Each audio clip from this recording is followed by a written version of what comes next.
Try that again.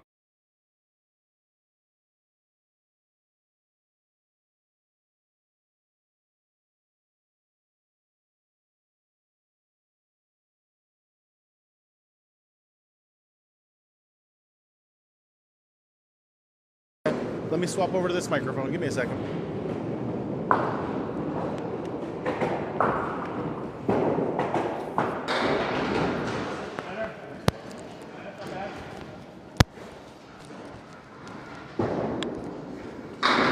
Every once in a while, some of the mics just won't work, you know? I'll never understand what it is. And it'll work fine next time, for whatever reason. Yeah, thanks for letting me know. So all that great stuff I was just saying, all wasted. Alright. Zappi still up to the right there. Buggea just leaving the head pin and missed it again. We got Craig Holbrook up on the right, the living legend himself, and big Ryan Southall on the left.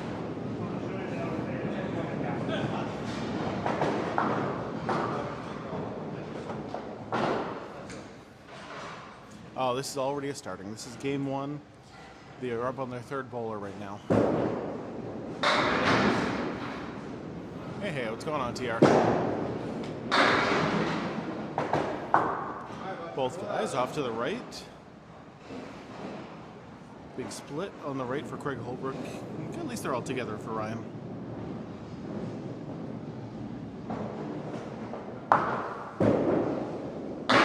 Craig crushing the head pin. Ryan's still off to the right. Missing. Gutter ball there for Craig Holbrook. Hit the pin in the gutter, so that one does not count. That'll just be a 7.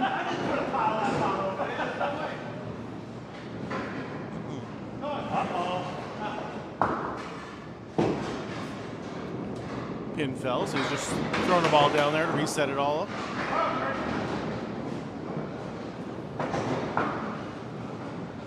That one obviously does not count. That was just a throw down there. Craig Holbrook strike. There it is. Goes from a gutter ball to a strike. That's what you want to see. Ryan Southall to the left now.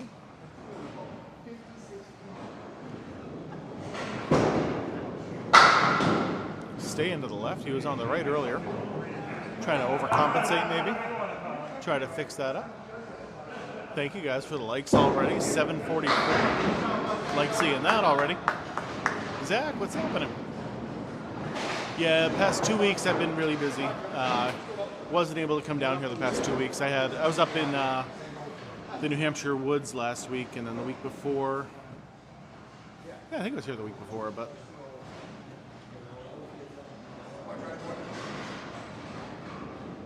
It was beautiful up there. I absolutely loved it. Shawn Baker on the right. Great first ball, just leaving the kingpin standing. And John Starner on the left.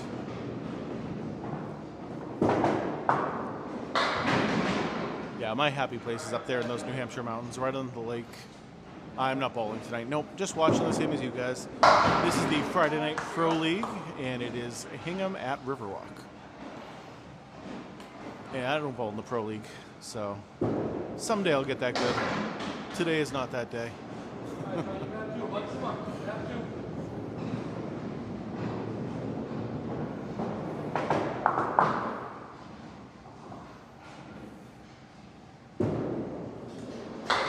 Starner off the head pin again, from the right to the left.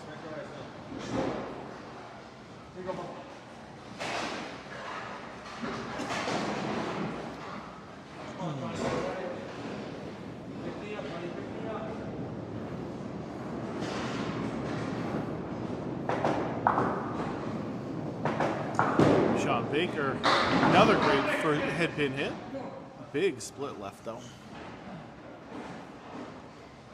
It's a makeable shot. Lots of wood around the 7-pin. 2 frames at a time.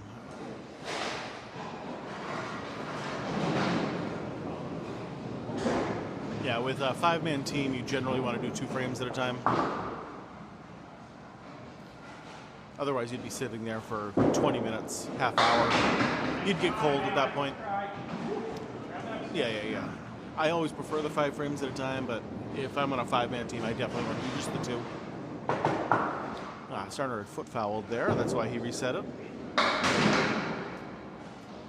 Even though there's no working lights here, it is an honor-based system, so you know if you go over the line.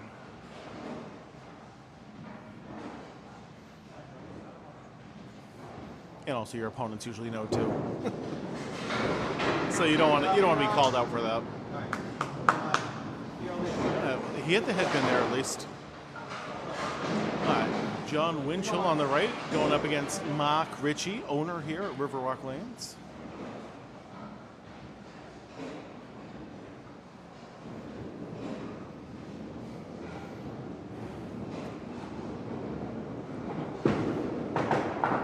Winchell off to the left, off the headpin.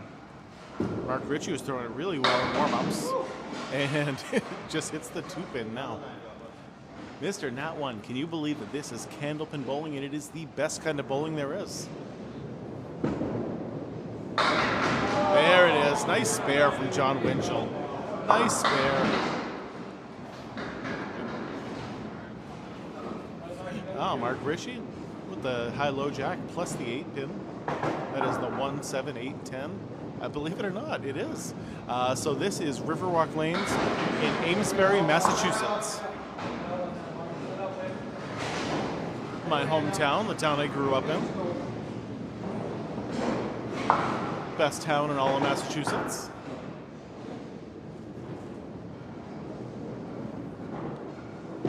John Winchell off to the headpin again, but somehow taking the headpin. I don't know how that happened. That was kind of a crazy shot.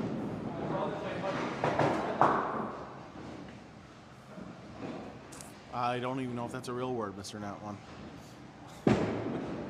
There it is, nice spare.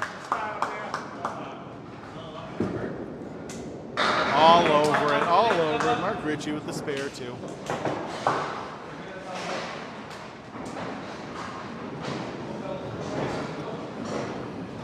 Why won't your kids talk to you? I'm sorry, I don't know. Did you spank them too much as a child? Because you shouldn't be doing that anymore. Give them love.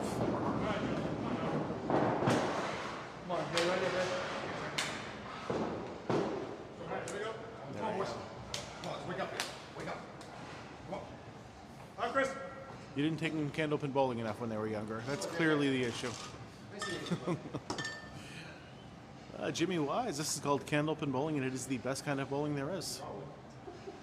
JJ Tourigny up on the right. And Chris Jones on the left. Both guys off the headpin to start. I mean, that could definitely be it then. Rachel! Good seeing you, Rachel. Oh, dropped that ball by the looks of it. Man, boy, what's going on, buddy? Good to see you, as always. Love seeing my subscribers show up. I'm doing good. It was a beautiful day today. I hung out with my dad for lunch. He got out of work early, so we went out, stopped by a local place, had some lunch, had some drinks with him. It was good. Good to see him. Even though he doesn't live that far away, I don't see him all that often, so it was nice to just be able to sit up one-on-one and talk for a couple hours. All over the headpin there. Ugh, with the 5, 7, 10 left standing. Ooh. JJ hitting the headpin.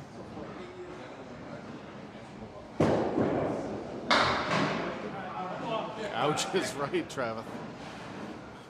I mean, there's almost no way to hit that. Yeah, I can't wait for the 70s weather. I had to turn the heat on for a little bit, and I was not happy about that.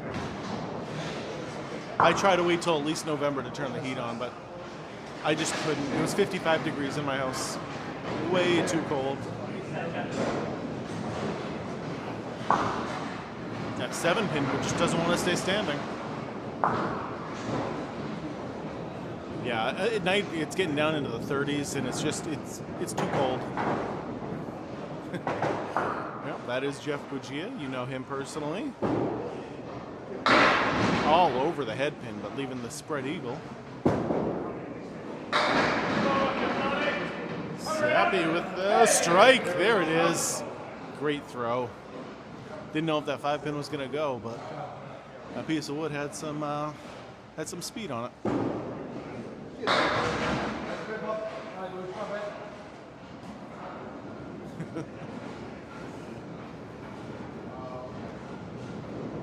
Jeff Buggea, his whole family is super nice. Great guy.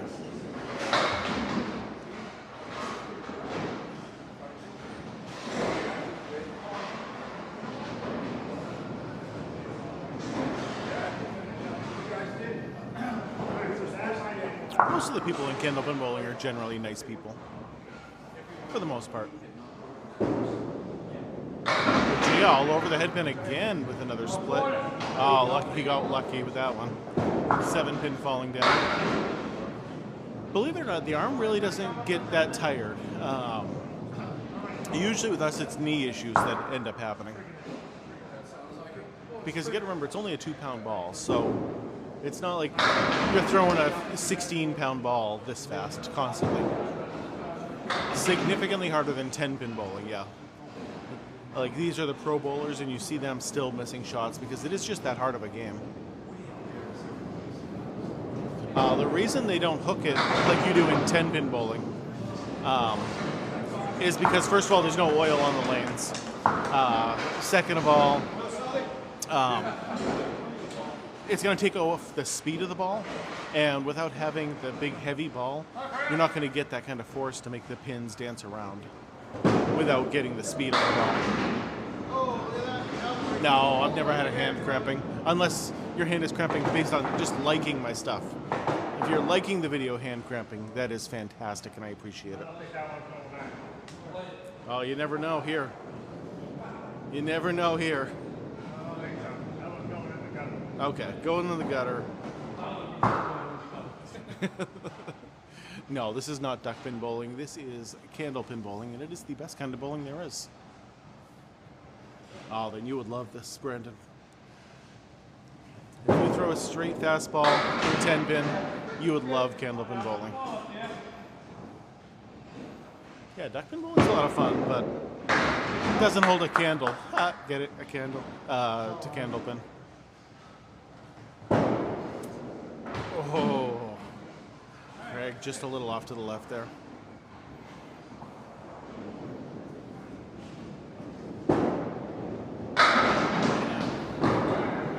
Overcorrected by throwing just a little too hard to the right, leaving just the head pin standing.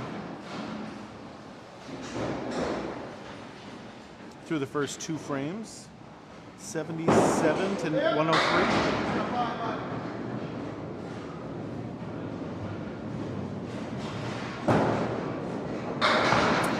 It was on TV back in the 80s and 90s a lot, and at least it was locally.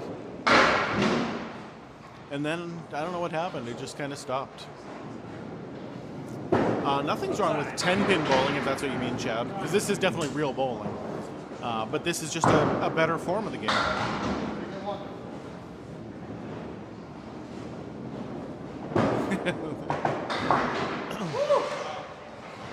All bowling, 10-pin, candlepin, duckpin, whatever. It's all fading, unfortunately. It's candlepin bowling, not candlestick, but yes. Yep, very popular in Massachusetts. That's where we are. Also very popular in New Hampshire and Maine. And then obviously like Eastern Canada. All right, John Starner on the right. Off the head pin. Shawn Baker up on the left. On the headpin, but left a big split. What age did I start playing? First time I was in a league ever, I was about 24.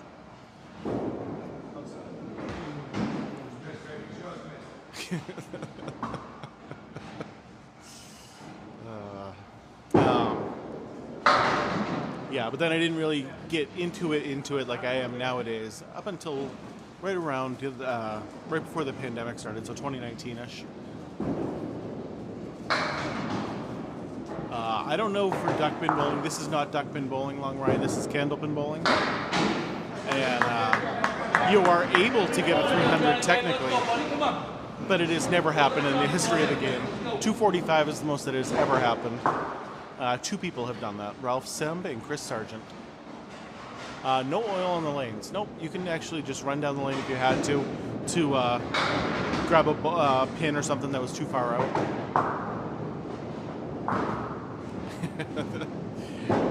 Yeah, if you try to throw it like a 10-pin ball, I can see you trying to get hurt, but you throw it like a candlepin ball, you'll be all set. Yeah. No, this is not duckpin, though. Duckpin's a fun sport, but slightly different than this. Highest score I've ever had, 162. Did it a couple of years ago. I feel like I have gotten better since then, but I haven't been able to go higher than that 162. Yeah, always go for the head pin on your first ball. Just in the pocket, same way you do in 10-pin, but maybe not like as far off to the side as you would. What's the highest score ever? 245. It's happened twice, believe it or not. Candlepin's the best, Zach. It really is. It's gonna get there, John. You got to give it a try sometime if you haven't.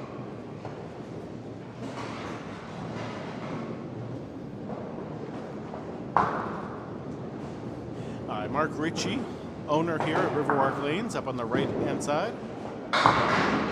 Missing the head pin, leaving the 4 horsemen on the right-hand side. No, you want to throw it harder, for the most part, Jimmy. Like, not as, that's a general rule, to throw it a little bit harder. It's not like a hard and fast rule, but it's a general rule.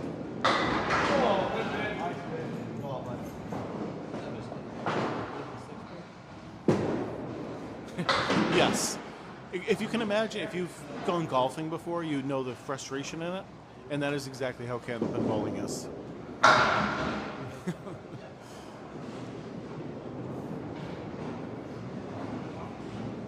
If golf and 10-pin bowling had a baby, it would be candlepin bowling. So the pins weigh 2 pounds 8 ounces. It's 2.5 pounds, and the balls can't weigh any more than the pins. So the most a ball can weigh is 2 pounds 7 ounces. It truly is. It truly is a game of millimeters. Like, look at that ball from Mark Ricci right there. That, no reason that shouldn't have been a strike.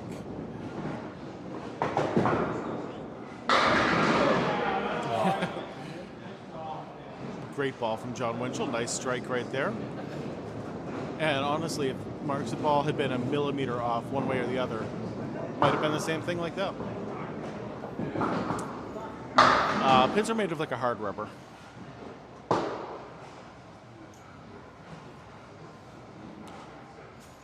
Hollow in the middle. In this league, there's 5 men on a team.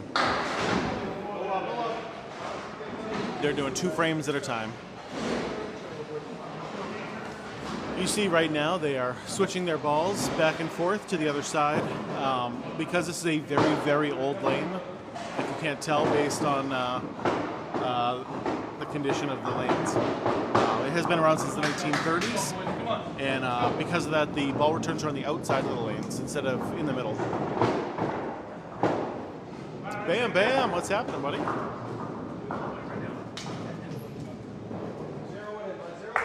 Hey, Zach subscribed for the first time. Okay, always got to talk about that. Thank you so much for subscribing. It helps me so much. What do you stream? TikTok. Oh, okay. How's that? Best way to reach new people is what it is. People who have never heard of this game. I have all the people I want to know. Oh, back-to-back strikes. Look at that. Yeah, being a subscriber helps me so much. The more subscribers I have, the more subscriptions I can give out to people, the more money I make based on the gifts that people give. It is incredible, and always very, very thankful for that. So, thank you, Zach. Don't match him. All right, there's another question. Steph with the heart me. Thank you so much, Steph. I did. I had a beautiful time at the lake. I absolutely loved it. Score through completed frames right now.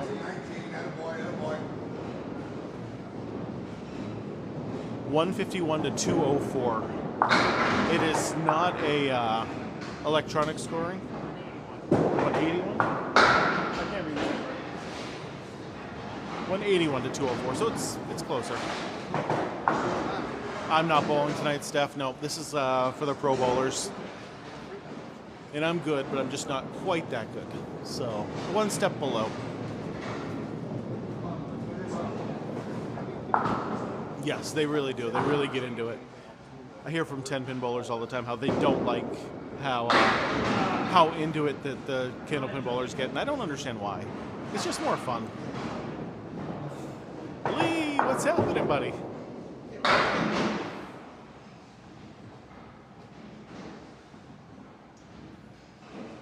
Good to see you, Lee. Yes.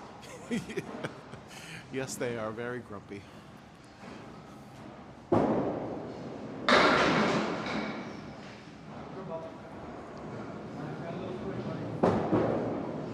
Yeah, like sometimes they'll get stuck in the back machine, and somebody will actually have to go back there to kind of clear them out.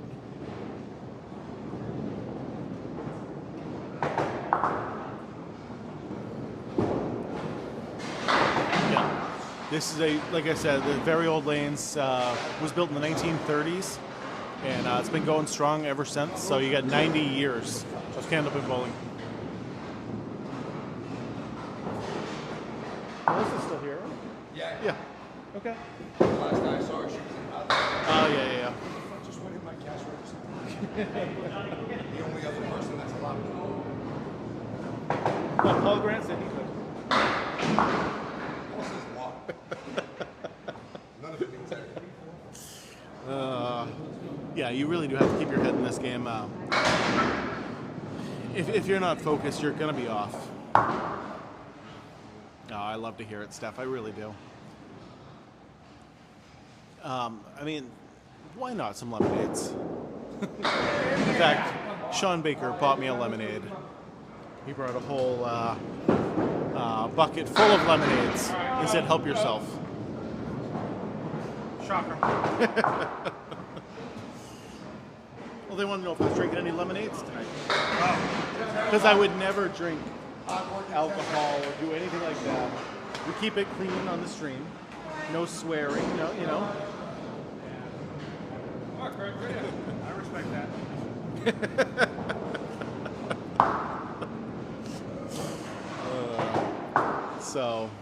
Any tournaments coming up? Yeah, I'm doing the Nico tournament, the New England Knockout. We're just waiting to figure out when we can bowl our next match. There is a pocket like in 10-pin. Yep. It's still the same pocket in 10-pin. You want to hit the 1-2 or the 1-3. And yes, we all get frustrated when we throw a great ball. We hit the pocket and it's not a strike. We get very frustrated by that. But you kind of get used to it after a while and you just shake your head. Where is the local league? Anywhere in northern New England. So you can come here and do a league at Riverwalk Lanes. You can go to Academy, Exeter, Hingham. There's a whole bunch of different places to go.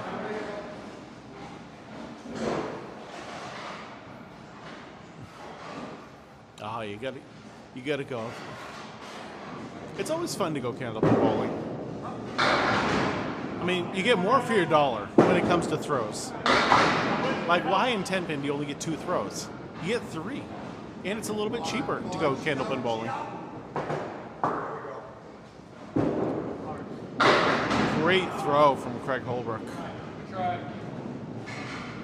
What's the rule differences? Okay, there's a few, and I might miss some, but no oil on the lanes, 3 throws instead of 2. With the 3 throws, the third ball is just total pinfall, but the other 2 are the exact same as 10 pin. Obviously, the ball size is smaller, the pin size is smaller, and we leave the fallen pins up there to make our spares and our 10s. I mean, Sonny, it's still pretty much the same game. It's just a little different. You don't have any of this out west. I am very sorry. No. Outside of northern New England, there's only 2 in the United States. 1 in Ohio and 1 in New York.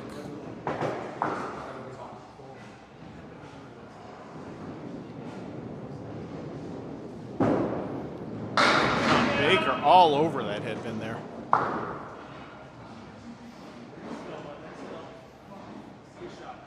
No, it's in Albany. It is a New York City, but not the New York City. Yeah, so it's up in Albany.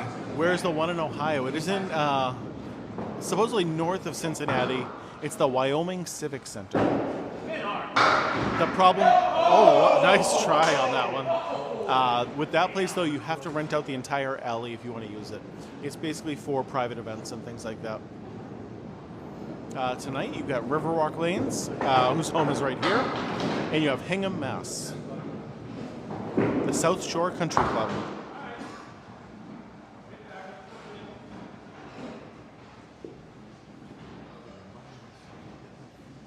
Yeah, plenty of Candlepin places in Maine. Plenty.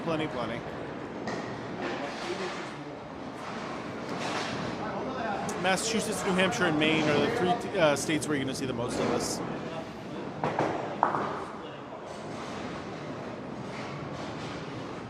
For the United States. Obviously, Canada has a bunch of Candlepin lanes also. Great ball there from Shawn Baker. Just the 7-pin left standing.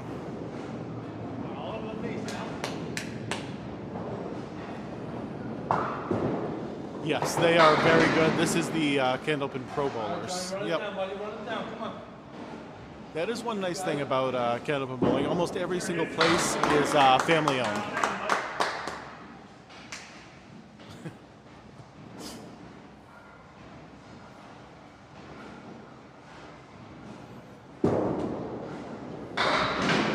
Levy and Duke Nukem already. I like it.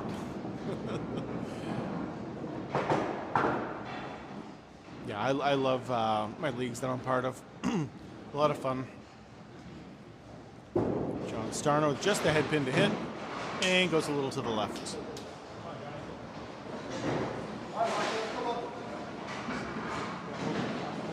Yeah, that works.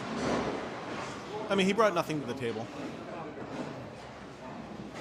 I don't mind if it gives me something to talk about. I just ignored it completely.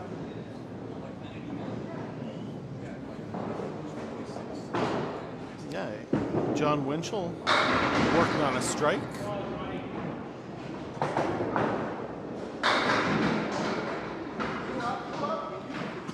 Mirror image shots right here. Yeah, definitely could have been a double also.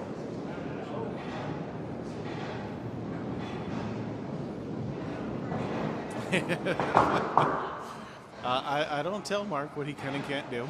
It is his bowling alley. I agree. He did bring negative energy. There's a dart league that happens right in the same building, right behind me. Nice spare right there. The Lafayette Club, which is right behind me, is a private club where they do pool leagues, dart leagues, all sorts of fun stuff. Scoring is almost the exact same as 10-pin, Sonny. So if you knock them all down in your first ball, that is a strike. You get 2 bonus balls to add into it from your next frame. If you knock them all down in your second ball, it's a spare. 1 bonus ball from your next frame. If you knock them all down in your third ball, it is just total pinfall, nothing extra out of the next one. So you would get just a 10 out of it. So if you go 12 strikes, it is still 300. Same as 10-pin. So if you know how to score 10-pin, it's basically the same thing. Yeah. horse winning always helps, right? There it is. Oh, I thought that was a great ball from Winchell. Beautiful from Mark Ricci. Running down those 4 horsemen.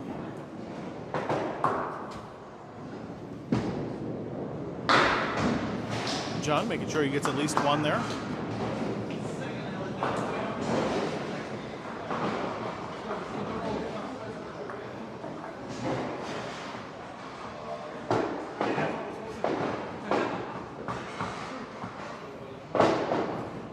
So most Candlepin bowlers throw it, for the men at least, anywhere from 30 to 40 miles an hour. Some guys will throw it a little bit faster, some will throw it a little bit slower, but somewhere in that range. Usually 35 is about the average, I would say.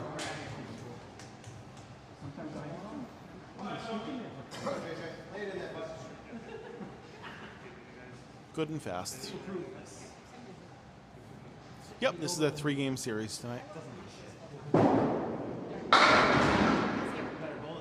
Yes, so I call it the 4 horsemen left or 4 horsemen right, depending on which of the 4 are up there. Yes, he does, Steph. Max is unbelievable. Max is the best. It could just be you again. I think I got to make some new mods, is what I think it's what it is now. Because, you know, as things happen, like, people come and go quite a bit. Yeah, the highest series, the highest triple is held by Mark Ricci. And it is something ridiculous. 541, I think.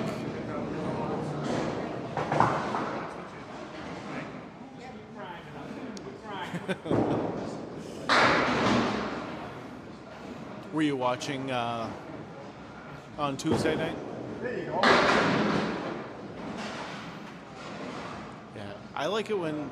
Yeah, we were live on Tuesday. Max was freaking out. He was so mad the whole night.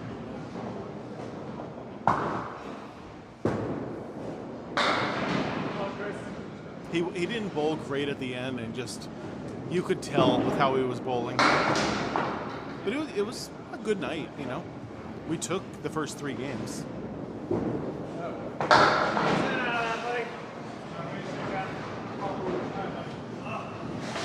No, it's really, really like I don't see that score like going down anytime soon. Almost never, Jimmy. Like the average Candlepin lasts for about 15 years. So yes, they do break. Usually, the caps will be hit off, and but for the most part, Candlepins don't break. Still rocking his blonde hair, of course he is. Oh yeah. You have a Moana battery backpack? What does the battery go to? Just for like to charge your cell phone or something like that? Yeah, he just recently re-dyed it too, so it's even blonder than it was.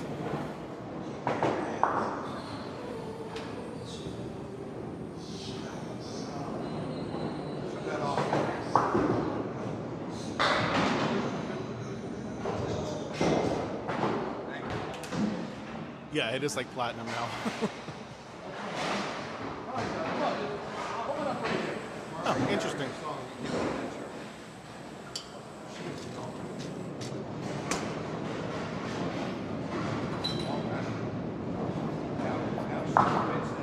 That seems pretty neat, actually.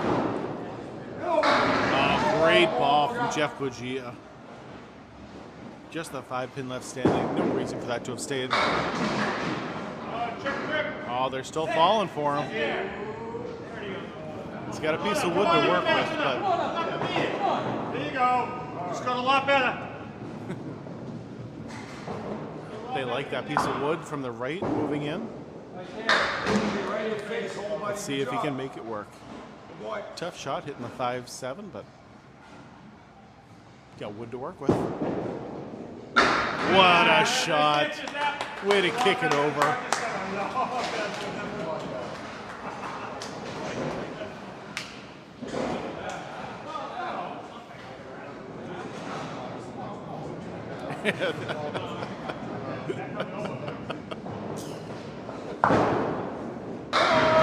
Oh, beautiful strike from Ryan Southall.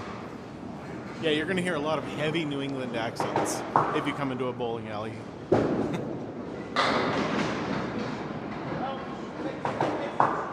Heavy New England accents.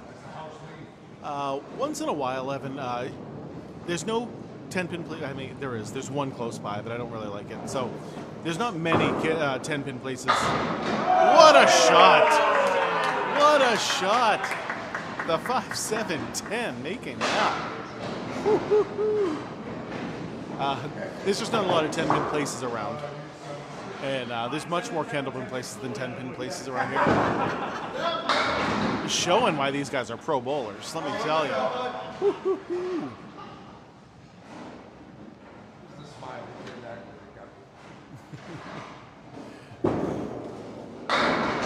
Oh, wow. There it is. Making the 5-7-10 and then hitting a strike right after. Yeah, outside of this area, the New England area, you're not going to find almost any Candlepin places. What a shot. What a bunch of shots over there.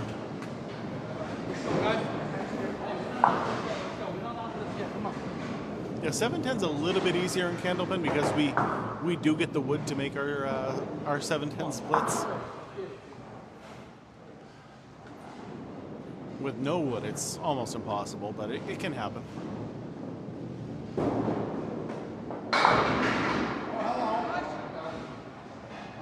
right, nice piece of wood there to work with.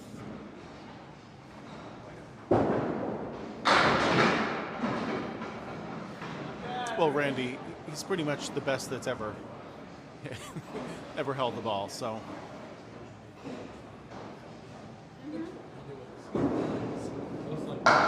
Oh, John Starner, you got to hit the headpin though. What is Candlepin? This is Candlepin. It is bowling that's mostly found regionally here up in northern New England and Atlantic Canada. Well, the only problem with that, Jimmy, is it would be a great idea. I think people would love it, but you got to start making some new machines. There hasn't been a new Candlepin machine made in almost 50 years, so. Somebody's going to design a new pin setter.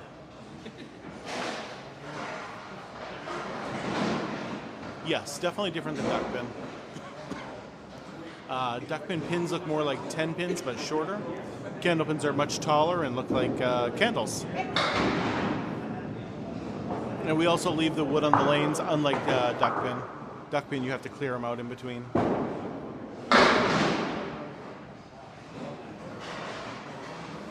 Duckpin's a very fun style of bowling also, pretty much found in the mid-Atlantic regions, and then can be found sporadically through the rest of the country. Oh, John throwing a straight ball right now. Both guys throwing a very straight ball. Finding the holes up there.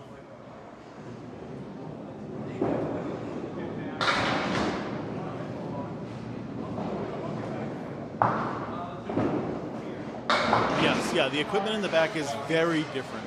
It's a very simple design in the back, and that's why these machines have lasted so long.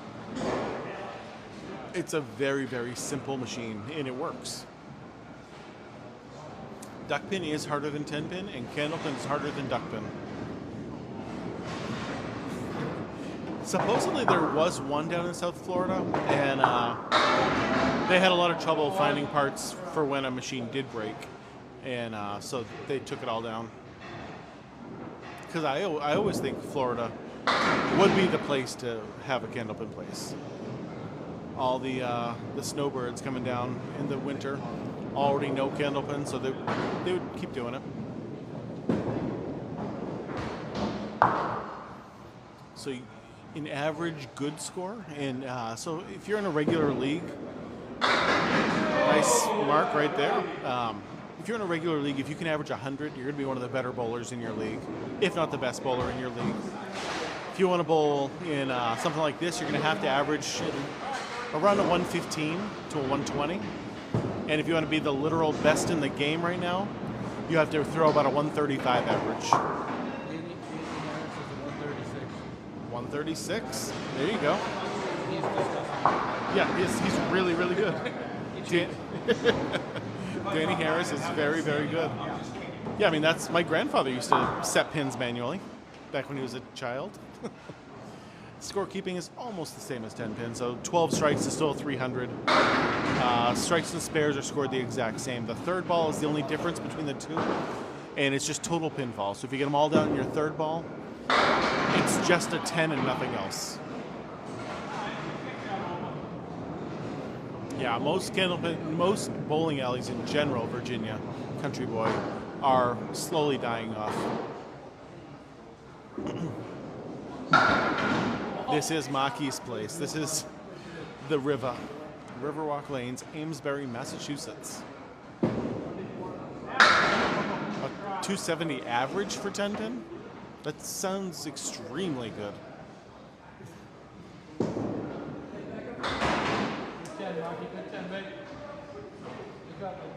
It would be very different for you, though, because it's a completely different arm motion.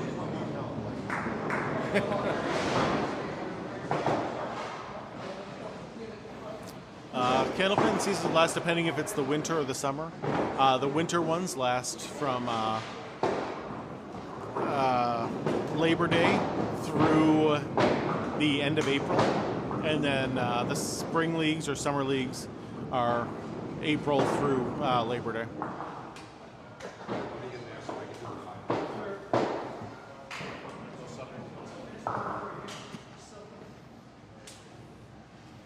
Yep, it's a big difference. Usually I always just say cut your 10 pin average in half, but 221 to a 95, that sounds right.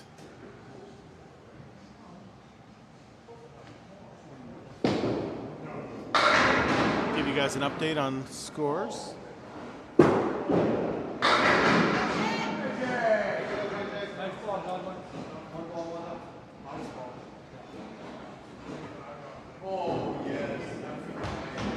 If I can see it right, it's 393 to 429.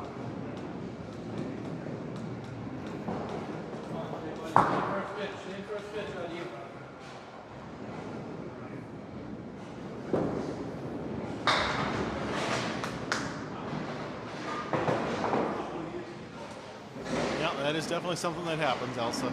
Definitely something that happens. You think they're going to fall, but they don't.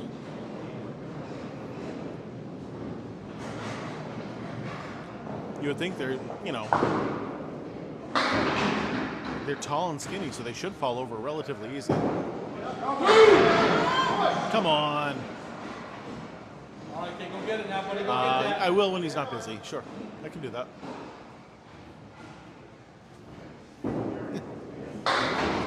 It's a much faster pace, for sure, Sussy. And it is the pro league, so these guys are putting up a lot of money and a lot of stuff on it. So it's intense, yeah.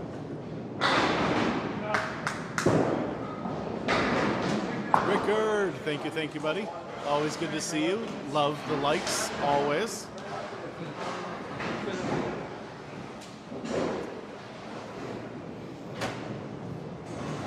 Yeah, I remember the Weebles wobble, but they don't fall down. That's what I remember.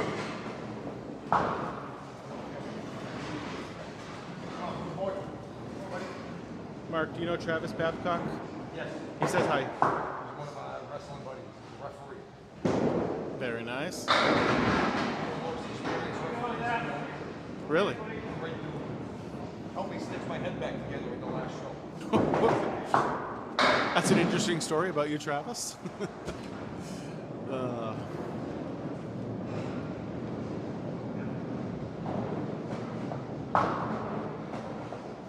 That's what you need the batteries for.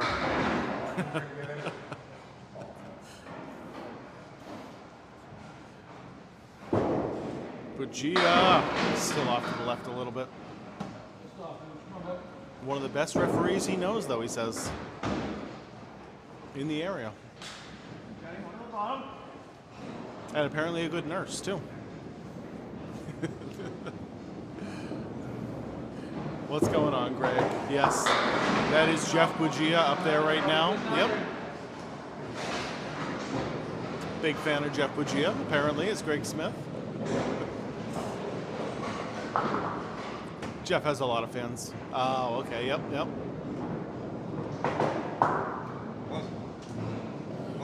No, you actually get to use the fallen pins to make your spares and your tens.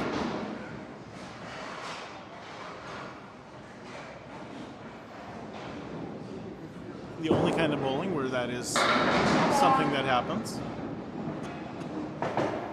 Every other form of bowling, you have to clear the wood in between. And that's what makes this a much faster pace and a lot more interesting game, because you never know where the wood is going to be. Mark Weber, what's happening, buddy? Good seeing you. Jeff Buggea, great throw. Come on. Oh, that looked good. This is still one, yes. This is the end of one, but yeah, most of the time the wood on the lanes helps. Sometimes it doesn't, though. Sometimes it's a big roadblock, but for the most part, it's a help. And we need all the help we can get in Candlepin. The scores are very, very hard. Jeff, Greg Smith says hi. Greg Smith says hi. Yep. He was very excited to see you bowling. Kelly, what's going on? Jeff says he hopes everything's good with you, Greg. I mean, you have a lot of fans on here, Jeff. You have a lot of fans on here, but I appreciate it. so what's the difference between this and 10-pin bowling? 10-pin bowling, there's obviously a bigger ball, bigger pins. No oil on the lanes here. We leave the fallen pins to make our spares and our tens, and we get 3 throws. First ball still a strike, second one still a spare. Third ball is just total pinfall. Kelly, congratulations. Tomorrow's the big day. Hope you have a tremendous time. I was still looking for my invitation. I didn't see it. I don't know. I'm very happy for you. Hopefully it's the most wonderful day of all time.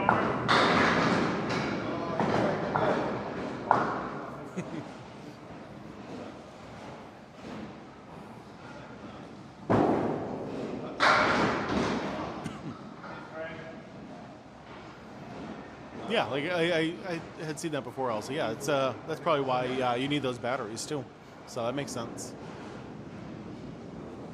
So are you doing your rehearsal dinner and everything tonight, Kelly? Or was that like last night or something?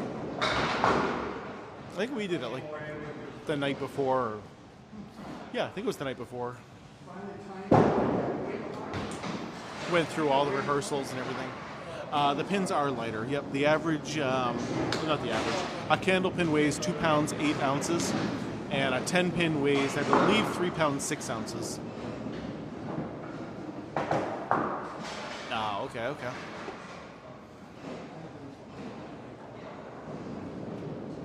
We had a very small ceremony for me and my wife. No wedding party at all. No best man, no maid of honor, nothing like that. If you threw a regular ball down there, it would break the machine in the back. So there's been a couple of videos that I've seen of people doing it, but they have to like change the back out. Basically make sure that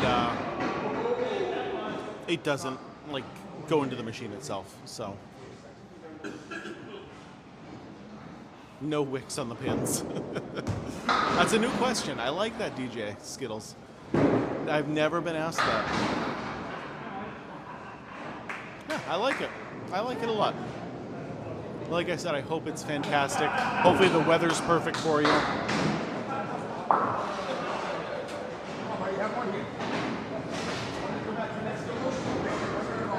No rain.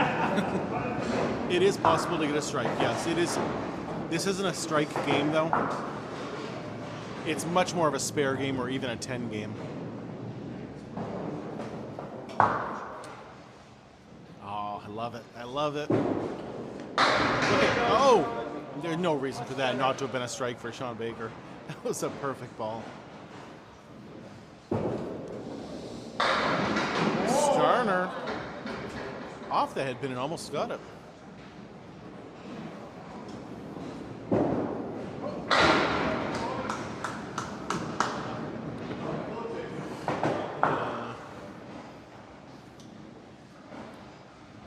Our wedding day was literally the hottest day of the year. And like there were air conditioners going in the place where we had the reception, but it was not good enough. It was not cold at all in there. You can hook the ball, but you generally don't want to. Generally, if you hook the ball, it takes speed off your ball, and you want to have more speed on your ball to get better pin action. The lanes are the exact same length as a 10-pin lane. They are 60 feet long. Yeah, it was literally like 110 degrees, 115 degrees that day. It was so hot. Yep, between the 1 and 2 pin or the 1 and 3 pin, depending on, you know, left-handed or right-handed.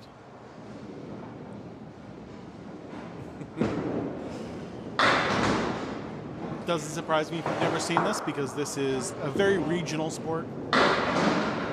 Pretty much only found in northern New England and Atlantic Canada. Report from Central Park. 591 for Lafayette, 579 for Central Park 3. Good for Lafayette. Well, they deserve that, you know? Yeah, absolutely. Oh, what a shot from Mark Ricci. Scoring similar to 10-pin. Yes, it is very similar to 10-pin. You could get a 300 technically. It has never happened in the history of Candlepin bowling, but it is possible. It is possible. Everything about the scoring is the exact same as 10-pin. First ball, if you get 12 strikes, you know, it's still a 300. Second ball's a spare, the exact same as 10-pin. And third ball's the only difference, and that is just a 10 if you get them all down. Nothing extra. Mug Mouse, good to see you, buddy. Oh, wow. 1, 2, 8, 9. I got all 4. Yeah, if you visit your non-club in New Hampshire, this is definitely what you would be doing.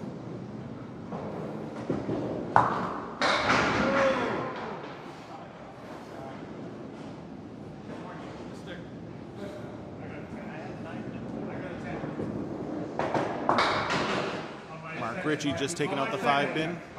Wanted to be a little more to the right, I think, on that one. My first attempt at the spread eagle, I did not get a 10. The 710. Right. Can he make it?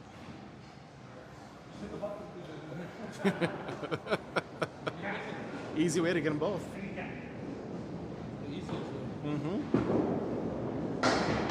Oh. Oh. Not my fault.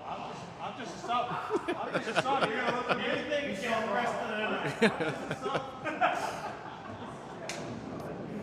I'll know what the fuck I'm doing.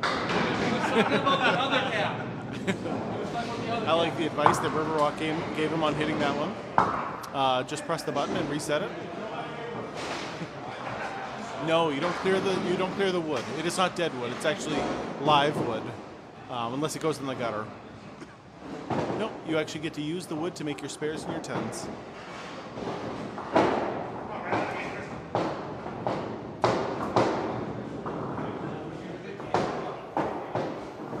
That's what makes Candlepin bowling so much different than all the rest of the bowlings out there.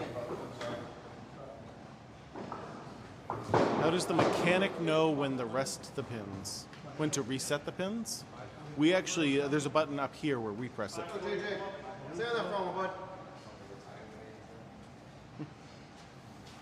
So the bowler himself was the one who will reset the pins. JJ Tourigny. Crushing it. There's a strike right there. What's the record in this house? Oh, no no reason. That wasn't a strike. I saw a couple bacon bits still left up on 6 and 8 tonight. So those lanes might still be a little greasy.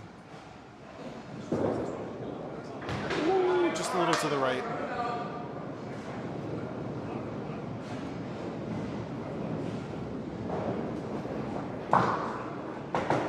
This is the start of game 2 now of 3 games total.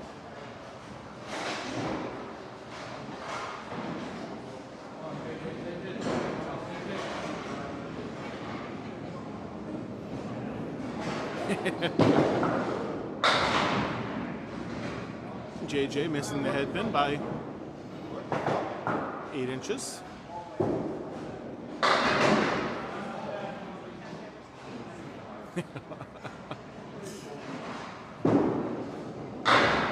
That's a great ball, but leaving the 2-8. How many rounds in a game? I don't know what you mean by rounds. There's 10 frames per game. 10 frames per string. Same as in 10-pin. And then there's 3 games in a series.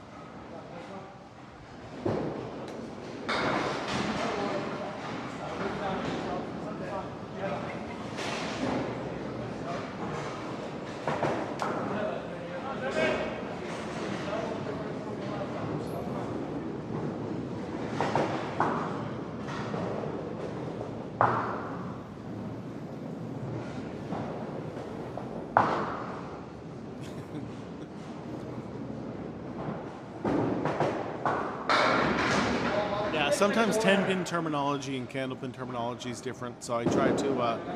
I've learned most of the 10-pin lingo, but every once in a while someone will throw in something new, so I'm like, I don't know what he means by rounds. But yeah, darts definitely have rounds.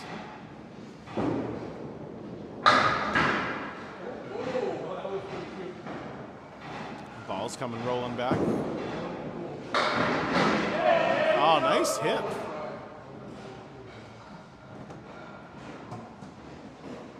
Both guys, single pins left. Can they hit the single pin? Buggea with the 10. Oh yeah, never a doubt, never a doubt. So Buggea now is just clearing out that ball that's coming back.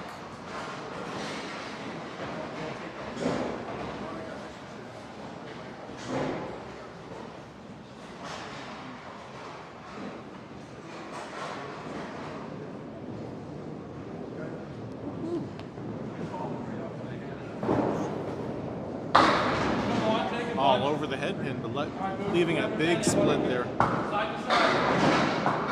Zappi with a much better ball. A little bit of a split, but a nice piece of wood to work with.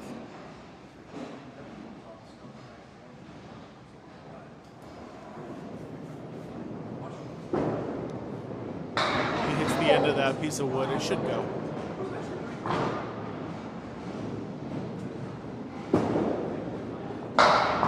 Yeah, not the red line, you gotta go to the end.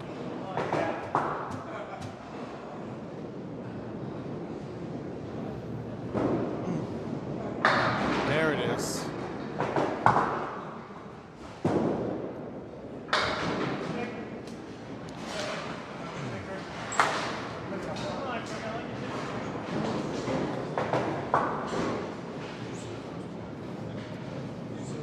Big Ryan Southall up on the right. Craig Holbrook on the left.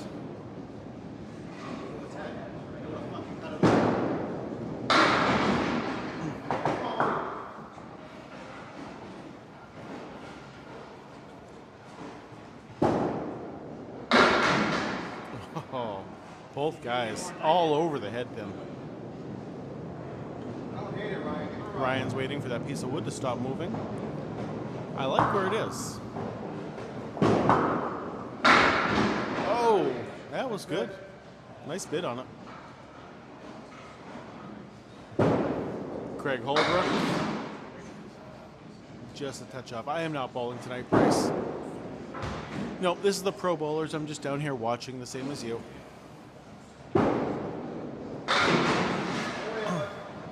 I'm lucky enough that they let me come down and record every week on Friday nights, so always happy to do it.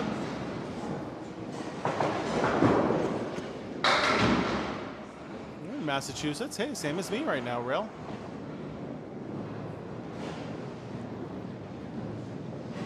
Riverwalk Lanes, Amesbury, Massachusetts.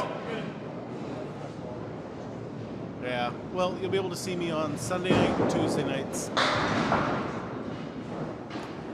Friday nights are reserved for the Pro Bowlers usually. Ooh. Go Yankees. What? What?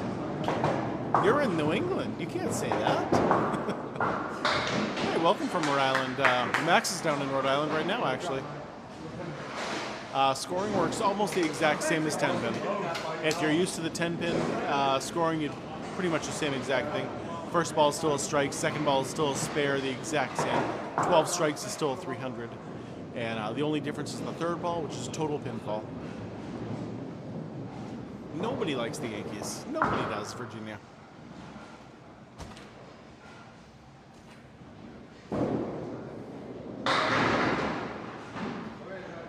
Especially not around here.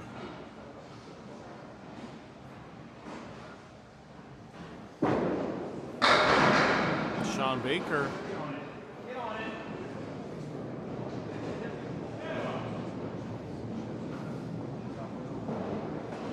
Even just the 5-pin.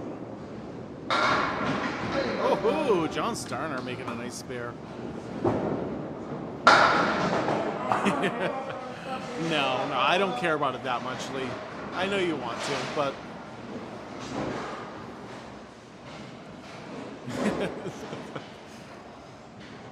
No, we can't be doing that. No one's ever gotten a perfect game, Bryce. No. 245 is the most that's ever happened. Yep, 245. I would love to record that first 300 when it happens. I would love to be there recording the first 200 on my stream. I've never recorded a 200, so.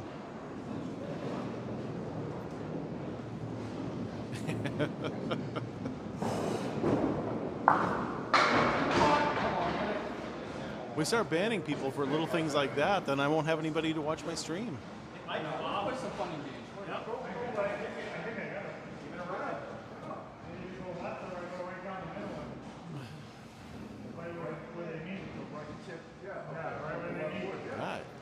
They're going over how to make this shot on the left-hand side.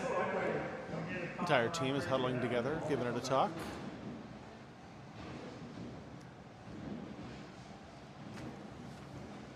Let's see. I don't know where the first one took place, but the second one, because it's happened twice, happened at Pilgrim Lanes in Haverhill, Massachusetts in 2012, I think.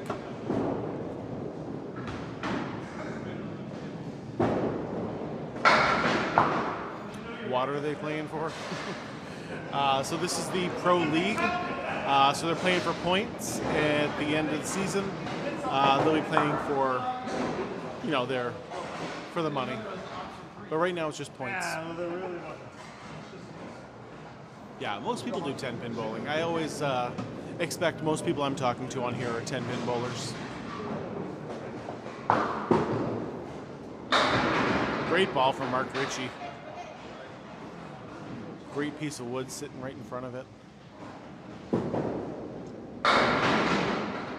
John Winchell, beautiful first ball too.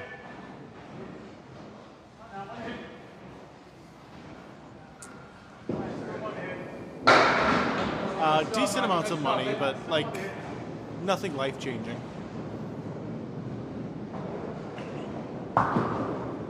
There it is. Nice spare, both guys.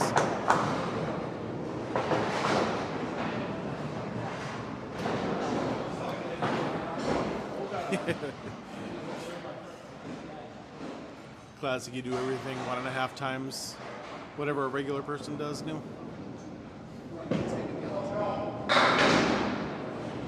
No. Plenty of room in the world user for everybody. 10-pin, duck pin, candle pin.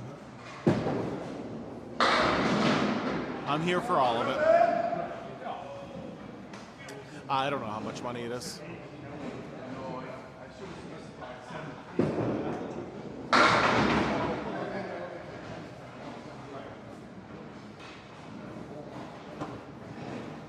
I mean, it's good money. But it's not, like I said, I found out last week, you can't even get like a nice used car with the amount of money. So if you win the whole thing, each person. Maybe a cheap used car. How about that?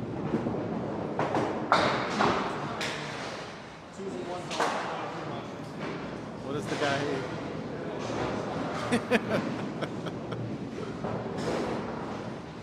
You never know what he's got in them. Well, not at Shaw's, but at Market Basket you could, Lee.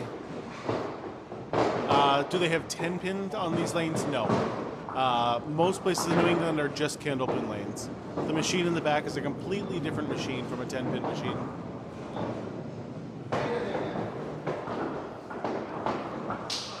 Yeah, nobody puts a curve on the ball in Candlepin for the most part. Mostly because it takes away from the speed of your ball, and you need speed on your ball in order to get better pin action.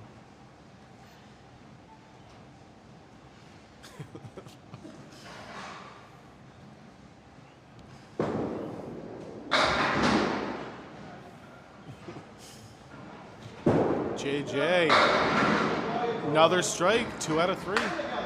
Let's go. He should just go up there the first time only. That's what he should be doing. Hi, go have fun with darts, buddy.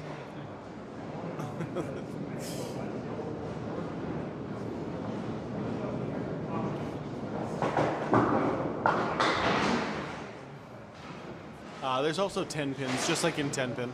Set up in the same configuration. But obviously 10 pin bowling is the big ball, big pins.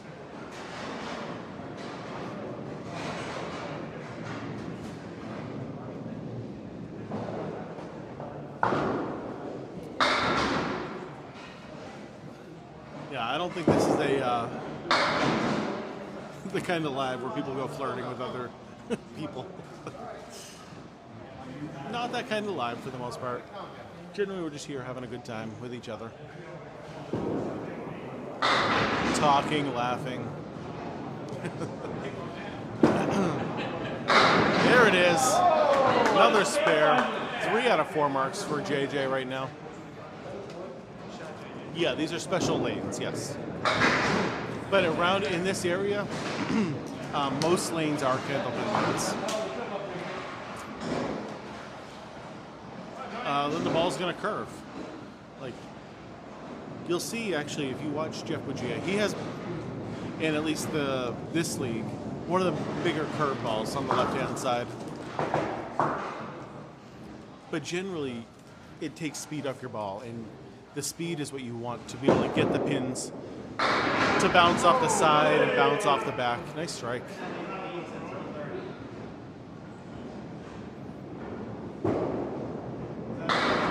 But there's no oil on the lanes, so they're not going to, it's not going to do the same thing that it happens in 10 pin.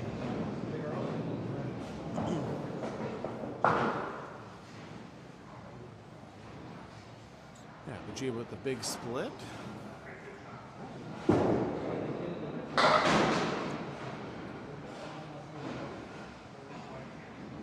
Yeah, you got the best lefty of all time tonight. Is it getting a bit much? Oh, with beans? Yeah, I mean, it's a little bit much, but he'll be fine. All right. I know you do. I know you do. Ah, Zappi on a strike. Double it up? No, not quite. Jams Jules. This is Riverwalk Lanes in Amesbury, Massachusetts.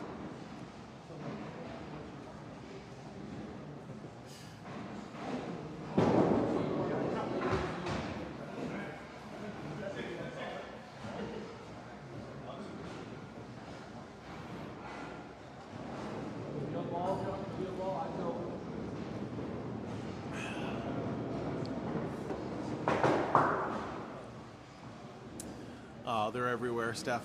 Absolutely everywhere. Lee does a really good job cleaning it up for me. Buggea is asking for some help on how to hit this shot. Let's see what he says. See if he can do it. Woo.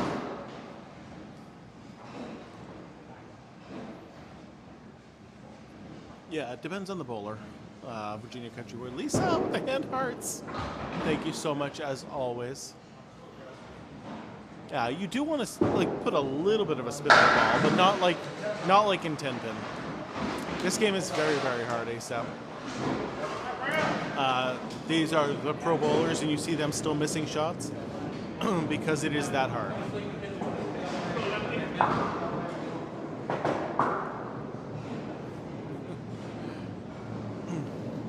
Oh, so I put. Oh, I thought I changed the thing. I did. I changed it, but apparently it didn't take. I did. I wanted to change it to the Coffee Magic was the one that I was going to do, because Coffee Magic, and I'm the Magic Man, so you know it kind of worked. So you get 3 chances, yes, but not to get a spare. If you knock the ball down your first ball, it's still a strike. Second ball, it's still a spare, just like in 10-pin. The third ball, it's just total pinfall, and that's it. So if you get them all down, that third one, it's just a 10. Exactly, Lisa. Which is why everybody does 10-pin.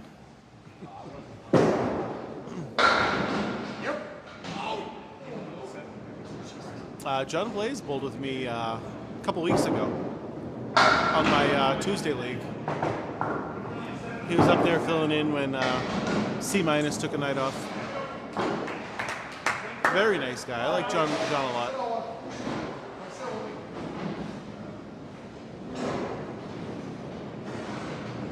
First time actually meeting him, so he's a good guy. Oh, great ball. Oh.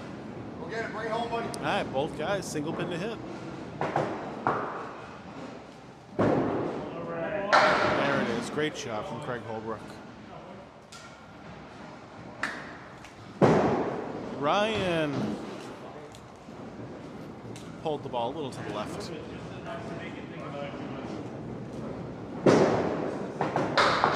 There it is. It's always easier on that third ball.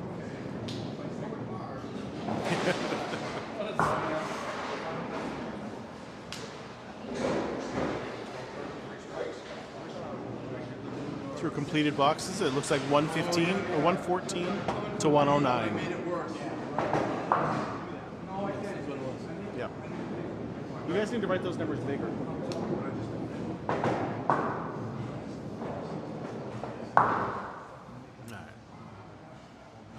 Shawn Baker on the right, John Starner on the left. Shawn taking out just the 3-pin.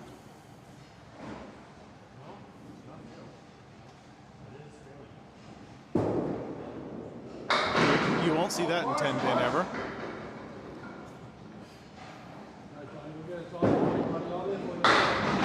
And now he takes out just the 1-8. He's making some interesting shots up there. Nice spare from Starner.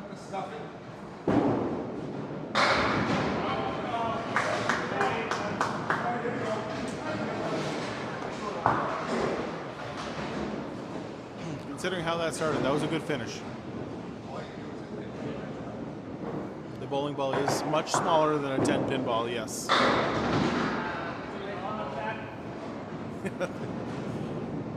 I mean, you're probably right, Dustin, especially your first time, but if you kept at it, you might do a little better than that.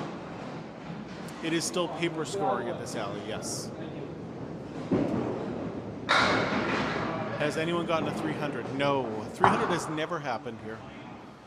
245 is the most that's ever happened. Happened twice, actually. Yep. Riverwalk Lanes wants to maintain the classic. They want the vintage feel when you come in here. That's why you get the the wooden lanes, paper scoring. It's nice. Now, someone earlier said they were at 225 10-pin average, and then they had a 85 Candlepin average. So, I mean, that's a good way to say it, but I think if you stuck with Candlepin, you'd probably be about half, would be my guess. So, you say 230, I would expect a 115. No oil on the lanes. Nope, these are just straight wooden lanes. Kathy, good to see you. At least it gave you the notification. At least it gave you it. Yeah, Exeter having the overhead projectors is a lot of fun. It's not grease pencils, it's like wet erase markers. Yeah, you still want to hit the pocket.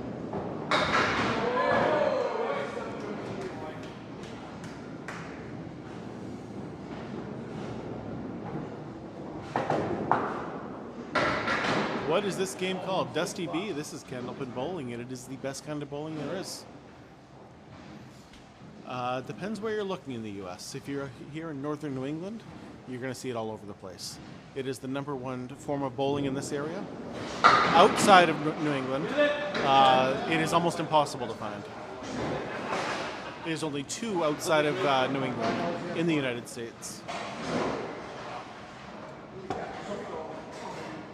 It is much harder, Jay.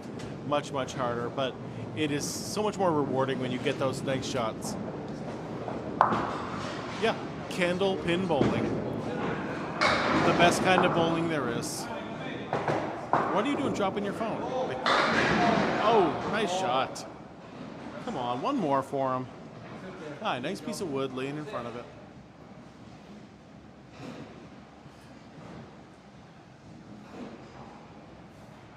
I'm pretty sure 7, but I'm not 100% sure on that. Sorry.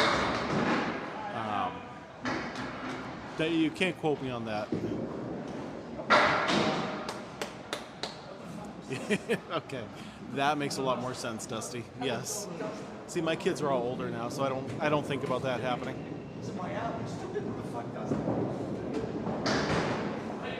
If my 18-year-old takes the phone from me, then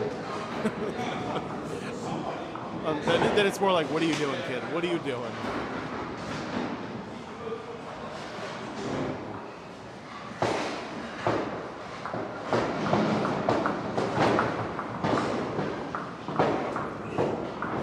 Yep, so we are in Riverwalk lanes right now, and that's in Amesbury, Massachusetts. You can find Candlepin bowling anywhere in the Massachusetts, New Hampshire, Maine, Vermont, in the United States. Did you see that? Look at it. See what I'm saying now?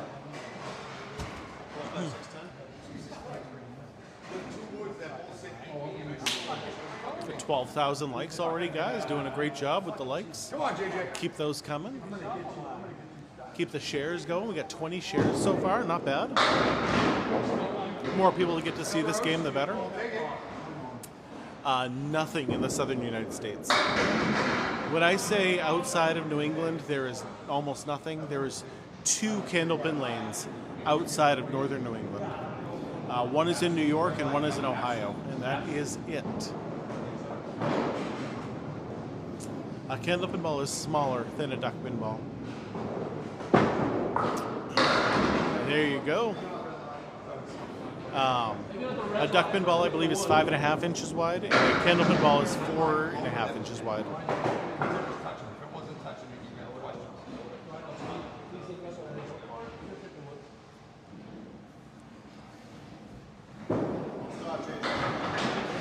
Yes, the one in Ohio is at the Wyoming Civic Center, outside of Cincinnati, Ohio. And if you want to go there, you have to rent out the entire place because it is a private club. I can explain the scoring, of course. First ball is still a strike. Second ball is still a spare. Third ball is the only difference from 10-pin, and that is just total pinfall. So if you get them all down your third ball, it is just a 10, and that's it. Yeah, a bunch in Canada. When I talk about a lot of this stuff, I'm talking about just the United States. But yeah, Eastern Canada, you're going to find a lot of them. 5 out of 6 marks so far for JJ Tourigny. Let's go. Kid is on fire right now. On fire. I was going to tell someone. I was just going to yell at you like, dude, play the wood.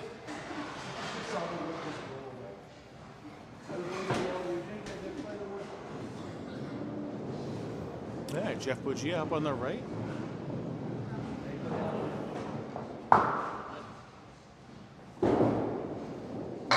Off the head pin, hitting the 2 in the face. Here comes Zappi. All over the head pin. Great ball. Leaving the 6-9.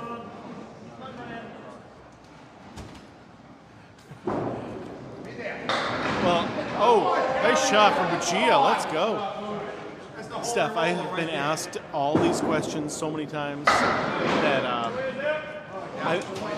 I've had to learn a lot of the questions and learn the answers. So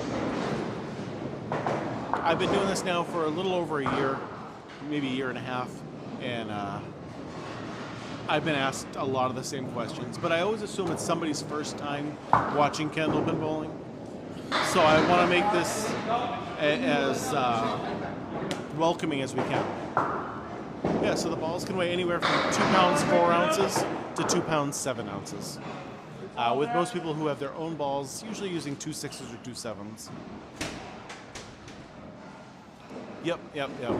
Because they've never seen this before, and that's what I think is great, showing off Candlepin bowling to people who have never seen it before. I found my niche in the world, and I gotta show it off. This is not really a strike game, Nick. You can still get strikes. It's just really, really hard in Candlepin.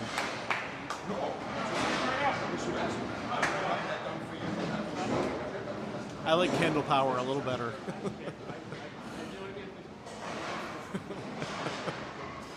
Ryan's got the Candle Power.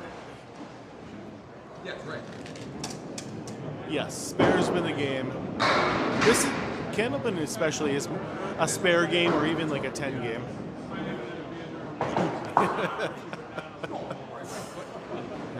Craig Holbrook. Both guys off.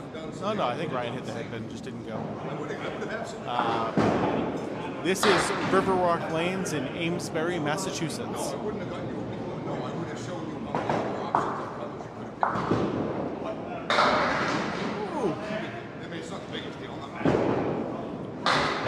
This is my hometown and the greatest town in all of Massachusetts.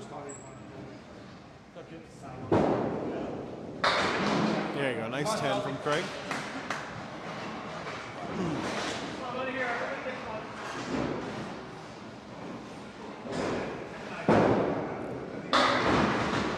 Ryan Southall, just a touch off the head pin, leaving the 4 horsemen to the left.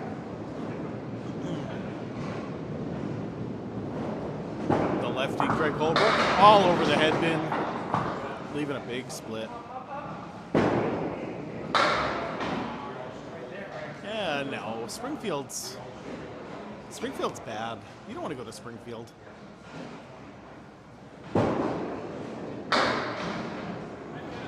He was not off by much there.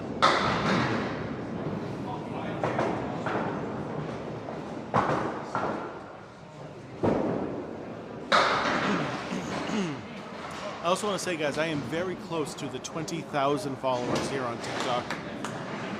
And my birthday is coming up soon, so if we could get to 20,000 new followers by then, that would be great. Not nearly as much, AJ, no. Because it's not as big a difference as in Candlepin as it is 10-pin. You know, we don't have the oil to not be as beat up on the left-hand side. The lanes are still not as beat up on the left-hand side, but it's not really that big of a difference. My average is about a 104 right now. Rose, Steven, thank you for the rose. I appreciate it. Always thankful. When is my birthday? It is next month. It is 9 months exactly after Valentine's Day.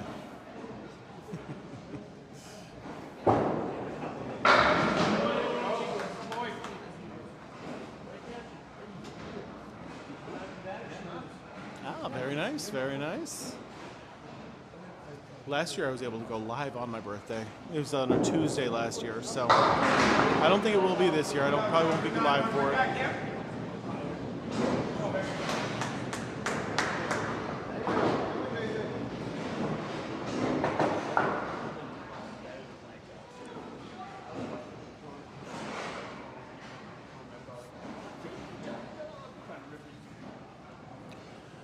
Starner hitting the 2-pin in the face. Taking out the 258. Shawn Baker leaving the 4 horsemen on the left.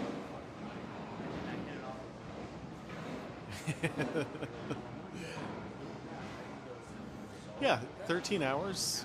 I mean, you might want to spend the night after that, but highest ever game record is 245. It's actually happened twice, Michael. Ralph Sem was the first one to get it, and Chris Sargent was the most recent one. 300 has never happened in this game.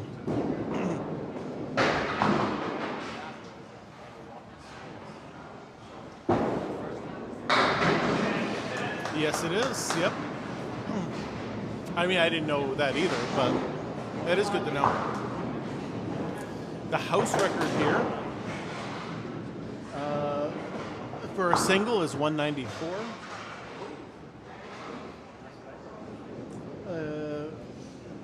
For a triple, it's 465. For a team, it's 2001.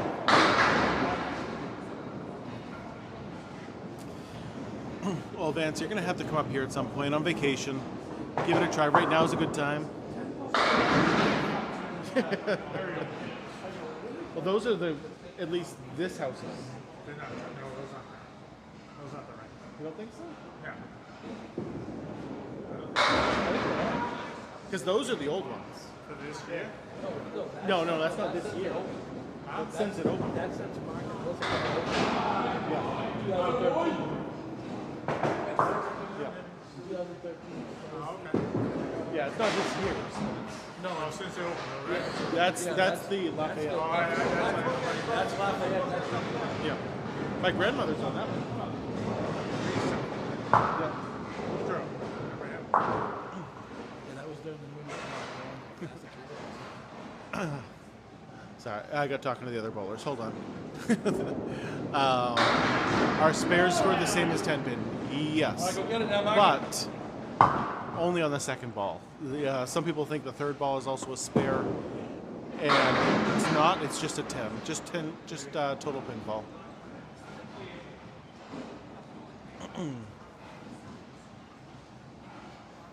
Yeah, but if you get a spare, you get one ball out of your next frame.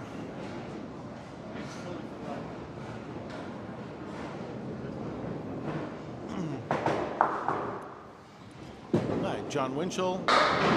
Oh, great throw, just where it should have been, but the 10-pin stays standing. Hello, Barbara. Good to see you.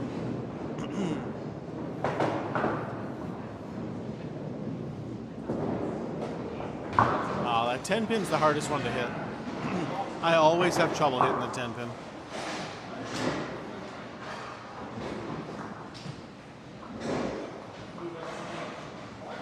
I won't be here this Sunday for the King of the River. Unless the wife doesn't want to go do this mushroom walk we got planned. I'm not bowling tonight, Zach. No.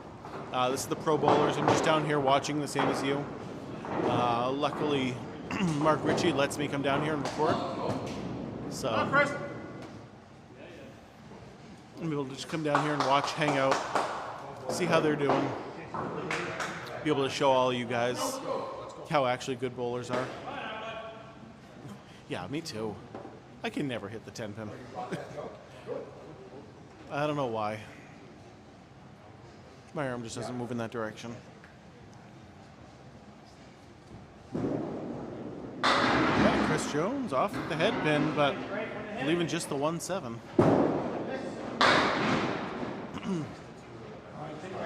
Yeah, the Pro Series should be fun tomorrow. Yeah, I was supposed to have a Nico match tomorrow, but because of the Pro Series, we had to reschedule it.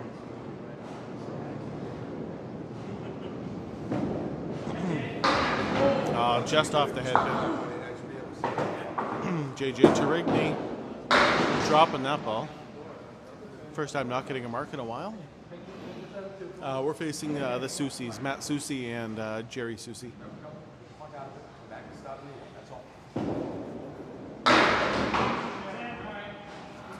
Me and Corey Emerson. You're overachieving. He said get to and get out. He's like, screw it, I'm going to get through.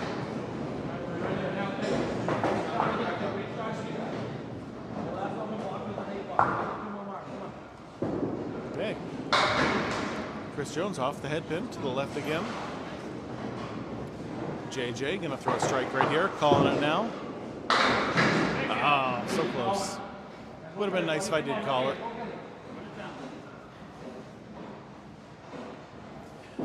No, I won't be there for the Pro Series. Candlepin Bowling Network. We'll be filming that tomorrow. I will be doing a Nico match, though. I'll be recording that at 9 a.m. tomorrow morning. That's going to be Ray McAllister and somebody against Mike DiGianni and somebody. I don't remember who. I wrote it all down, but I don't remember now. No. So these pin setters are not 90 years old. The bowling alley is 90 years old, but back in the day, there were kids who would set the pins up. So these pin setters are probably more like 60 to 70 years old.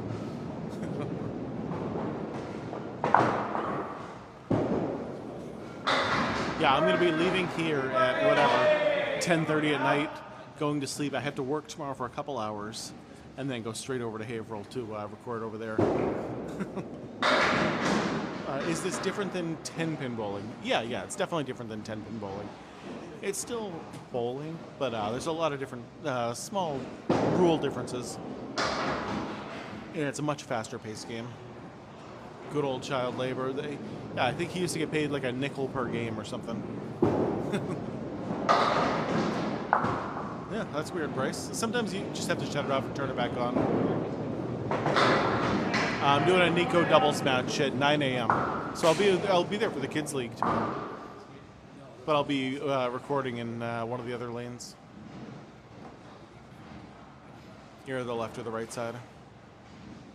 That's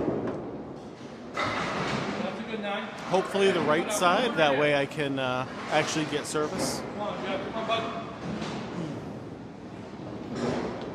Yeah, I think these are the original lanes still, but not the pin setters.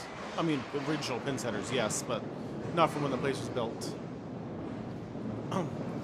Mike DiGianni and his partner, I forget who that is, and Ray McAllister and whoever his partner is.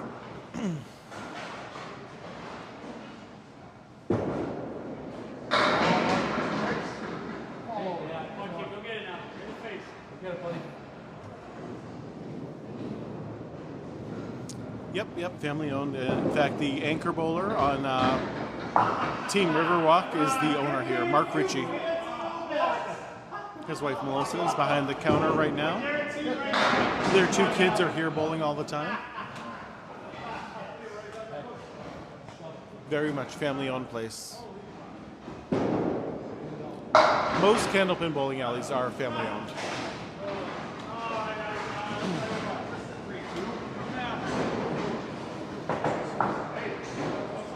Craig Holbrook on the right, Ryan Southall on the left.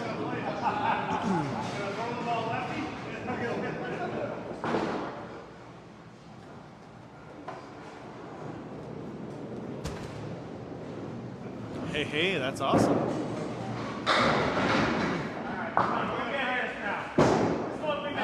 Now that'll be a good place for you to be working, TJ. No oil on the lanes. Nope, these are just straight wooden lanes.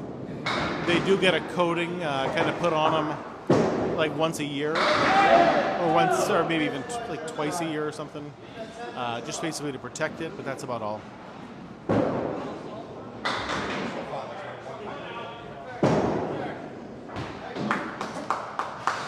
I agree. Tap the screen. We're at 14,000 likes. Well, we can definitely be doing better. That's what gets new people in here when it helps the algorithm. Sure, JB. I'll explain the scoring first, if that'll help you. First ball, if you knock them all down, it's a strike. Same as in 10-pin. You get 12 strikes. Still 300. It has never happened in Candlepin bowling. Nice spare. If you get them all down your second ball, it's a spare. And you get one bonus ball out of your next frame, same as in 10-pin. The difference between, scoring-wise, between this and 10-pin is the third ball, where it's just total pinfall and that's all. So if you get them all down your third ball, it's just a 10. Nothing else. Other rule differences, we leave the fallen pins down there to make our spares and our 10s. And obviously the ball size and pin size is a lot smaller. That's about it. And obviously this line, let's see right there, that's the lob line. Your ball is to make contact with the lane prior to that one, or else it's a foul ball. Same as if it went in the gutter. Whew. That was some likes, guys. All of a sudden the screen just started lighting up with little hearts. 1,600 likes in the past, whatever, minute or two. You guys are incredible. I say it all the time, but I do have the best fans in all of TikTok. I really do. You guys are awesome.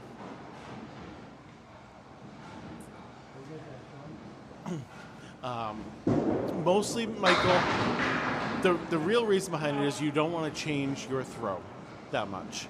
So yes, they will take a little bit of speed off their ball to take out a single pin, but you're not going to drop it from 35 to 10 because it won't be accurate. You want to go from 35 to maybe like 30, because that's just your normal throw and that's how you want to do it. Next time I see you, Lee. Next time I see you.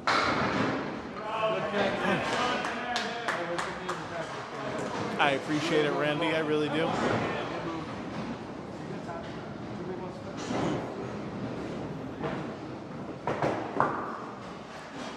Yeah, a lot of 10-pin bowlers equate slowing down the speed on the ball to always more accuracy, and that's just not necessarily the case.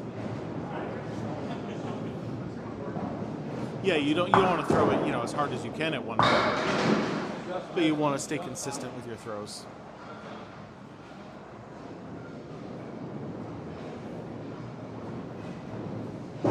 Shawn Baker, off the head. 1-7-10 left. Yep, exactly, the muscle memory.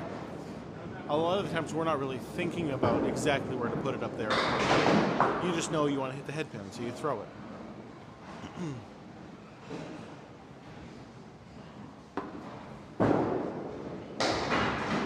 Oh, that's one right there where the wood definitely blocked the ball from hitting the one pin. It also helped him take his 10 pin. Might have hit it anyway, though. You never know. He just stole one. Yeah, no, I get it. I get it, Michael. Like I said, most of the people who watch this and watch, my lives are 10-pin bowlers, and that's why I'm always just explaining it to them. John Winchell. Great first ball. Big split, though, for him.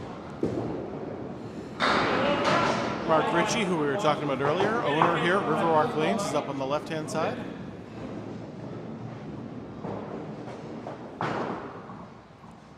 Zach, thanks for the follow.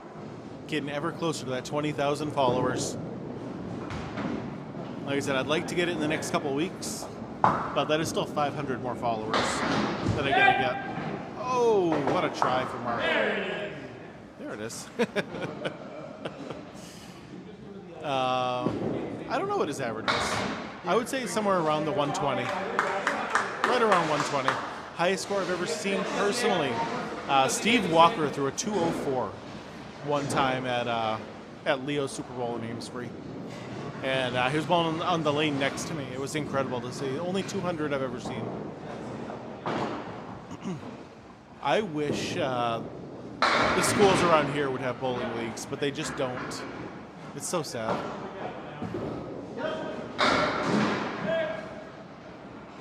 I don't see any reason why there couldn't be school Candlepin teams. We have kids leagues, but it's not through the schools. Mark! Ooh.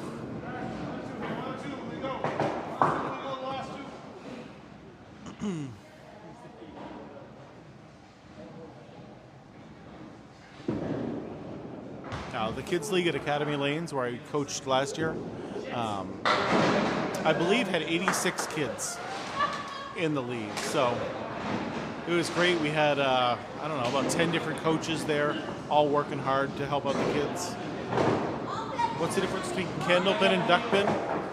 The ball's smaller here in Candlepin. The pins are taller and skinnier here.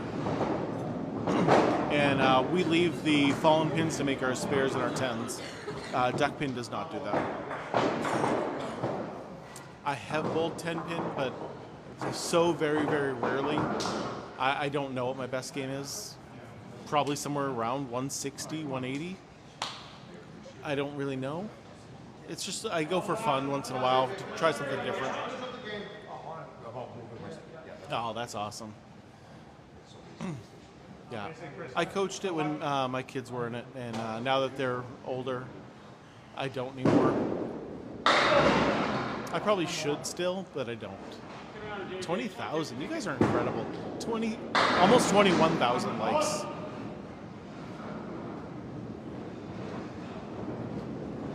Yeah, duckpin's pretty much found in like the Mid-Atlantic, so like that Maryland, Virginia area. But also, around the rest of the country, you're much more likely to find a duckpin lane than a Candlepin lane. You did a great job, Lee. You really did. 21K. I don't even know how you guys do that.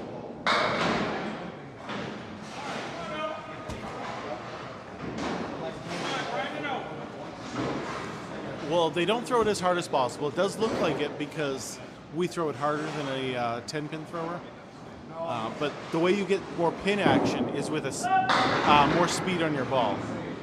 Just to get the energy to hit the pins. We don't have a 15-pound ball to get that energy. We have a 2-pound ball. So in order to get the more energy hitting the pins, you have to put more speed on it. There's a whole science thing behind it. But because it's a smaller ball, it needs faster speed in order to get that pin action. And there's definitely finesse. It just doesn't look like it because you're used to the 10-pin. There you go, momentum.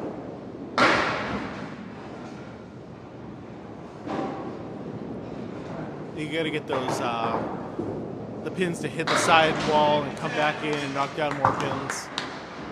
Yeah, most people who come here continually are 10-pin bowlers. I expect that. I did. So this is Riverwalk Lanes in Amesbury, Massachusetts. Amesbury is the greatest town in the whole entire state. It's where I grew up, and it's just an incredible place. It is the smallest city in the entire state.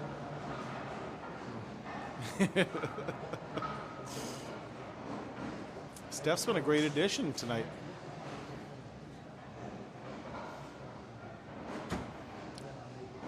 Getting a ton of likes in, a bunch of comments. I'm a big fan right now.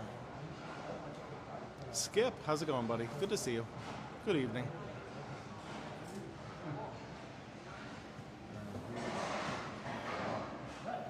Yeah. Duckpin's a very fun game, too.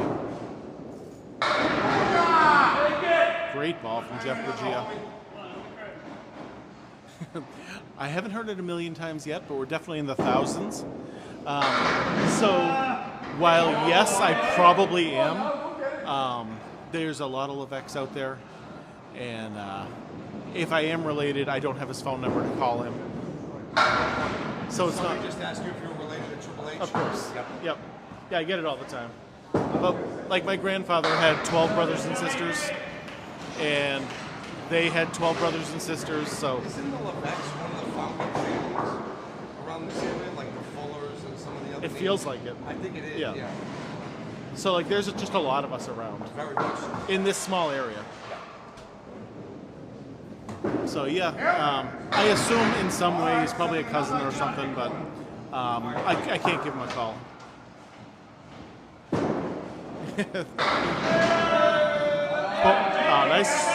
Nice shot. Yeah, if you're not in northern New England, po' boy, you're not going to be able to find Candlepin bowling. I'm sorry. It's only in this area. Oh, nice shot from Buggea.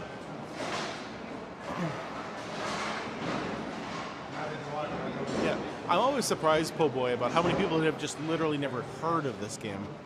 Especially because that's what I grew up on. Is this? This is normal bowling for me.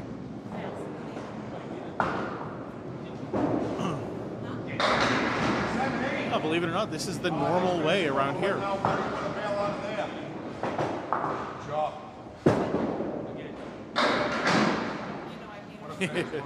Well, there it is. I knew that was coming soon. Oh, Fun Spot is not a good place to learn Candlepin. Like, it's fine up there, but it's not a good house.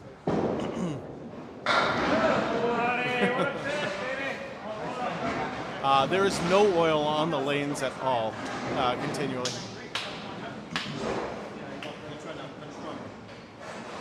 I love hearing that. So TNJ, this is Riverwalk Lanes in Amesbury, Massachusetts. If you ever get the chance to come here, this place is incredible to come to.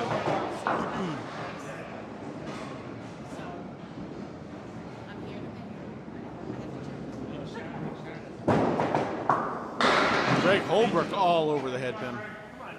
Yeah, if you like a fast-paced bowling game, if you like being frustrated while you're bowling, this is it. What does it cost to open bowl? Here at Riverwalk Lanes, 3 strings for $14. You can't beat that deal. This is the cheapest place to come and do Candlepin bowling. There is no place in Rhode Island.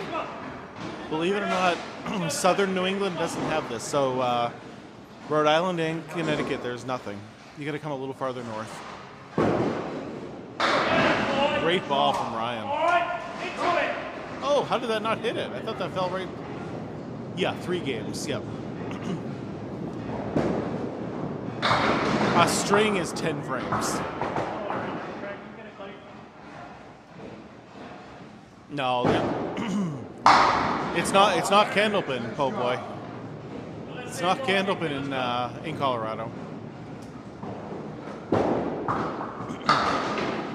Vermont has, I think, 2, but yeah, pretty much. It's main mass in New Hampshire. Yeah, they might not call it that in 10-pin, but we've always called it a string.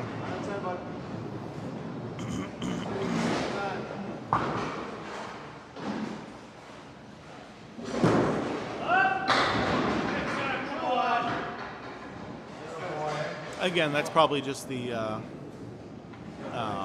Candlepin lingo compared to the 10-pin lingo again that we were talking about earlier. And if you're a kid, you can go 2 games and choose for $8 here. How's Lafayette doing? They lost by 49 this time. Oh. 590, 593 to 544. Okay. Overall, still down.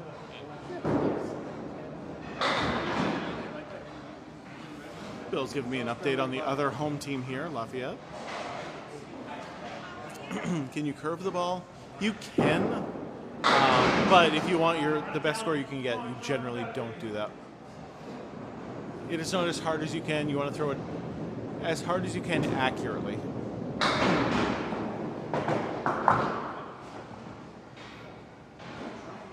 So it looks like these guys are just throwing it as hard as they can.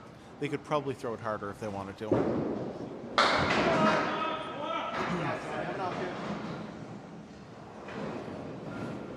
It scored almost the same as 10-pin. First ball still being a strike. 12 strikes. Still 300, same as 10-pin. Spare on your second ball if you get them all down. One bonus ball from your next frame. Same as 10-pin. The third ball is the only difference, and that is just total pinfall, and that's it.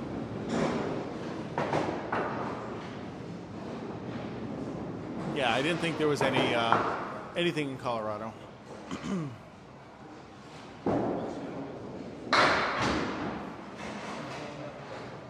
In this league, no. There's no handicap. This is a pro league, so it is completely scratch event. Correct. No spare, no nothing. It's just whatever you bowl. If you knock them all down, it's just a 10. That's it.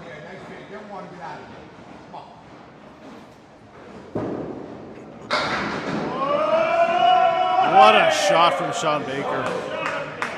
Yeah, a lot of New Englanders kind of don't want it to go anywhere else. And I think that was what kept it here for so long.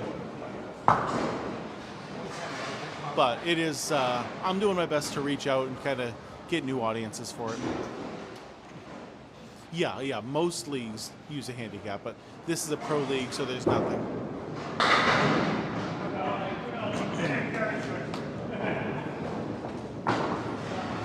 Yeah, if you go to just regularly bowl in a league, you're going to have a handicap.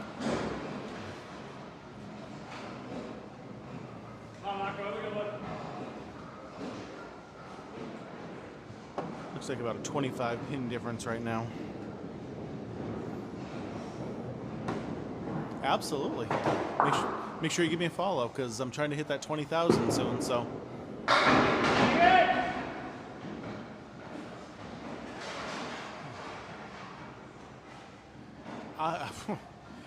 I agree. There was a place down in Florida that was trying it, but the problem is getting parts.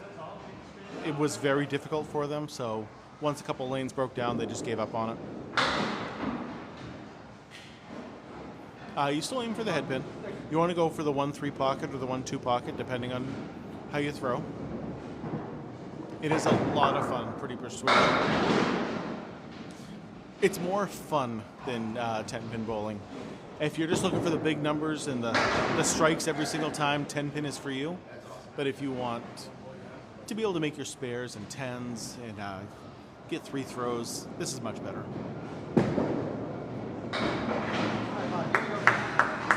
I know, we just got to find someone with some money to open up some new centers. That's what we need. I don't have enough money to do that yet.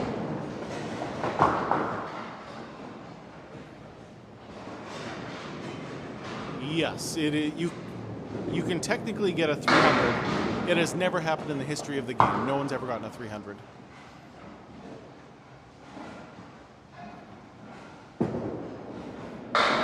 Oh, nice strike from John Winchell. Yeah, see, for me, I always feel like Florida would be the best place to start. Just because you get all the snowbirds coming down during the winter. Would really like to go do something they're already comfortable with. Oh, yeah, that's a normal thing, the 1-5. The record score is 245. It's happened twice, actually. The same score twice.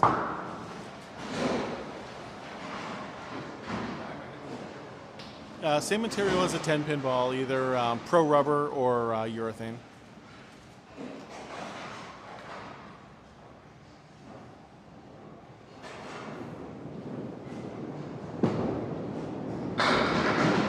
Come on. We have one more for him. Do I ever go 10-pin bowling? Very rarely.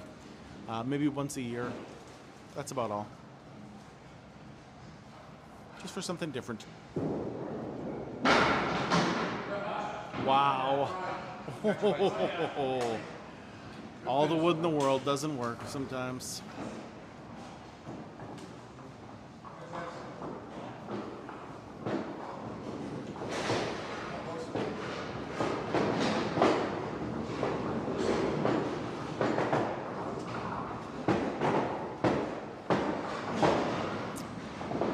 Yeah, no, Vegas is another one that I think it would do really well in.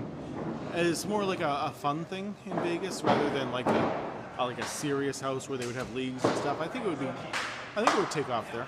Let's figure this out, Dave. Come on. Let's figure this out. No, you actually get to use the fallen pins to make your spares and your tens. Here at Riverwalk Lanes, there are 8 lanes. It is a small, relatively small house. We are doing 3 games tonight. This is game 3 of 3.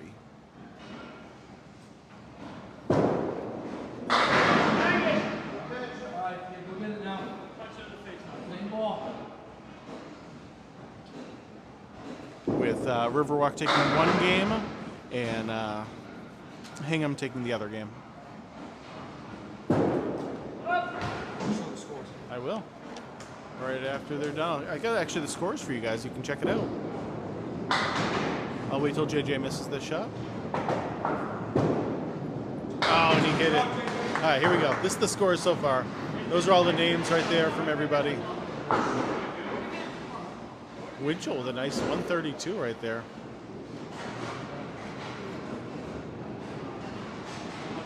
There we go. Thank you, Mark, for handing me that.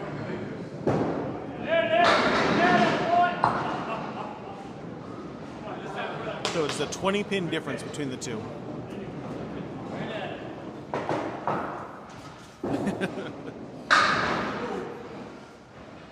Are you a John Zappi also? Because that would be interesting. Oh ho ho.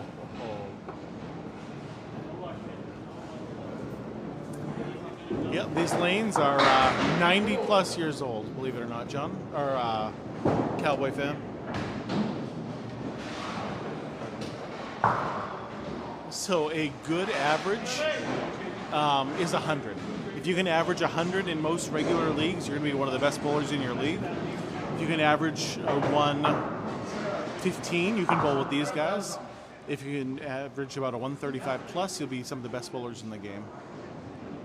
They don't clear the wood. It is not dead wood. It's actually live wood until it goes in the gutter.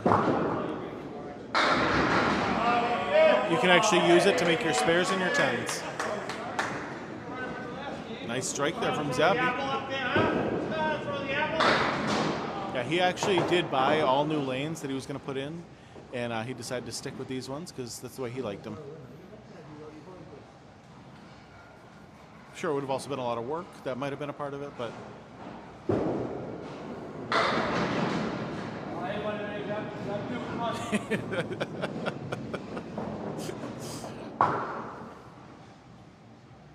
Randy with the heat.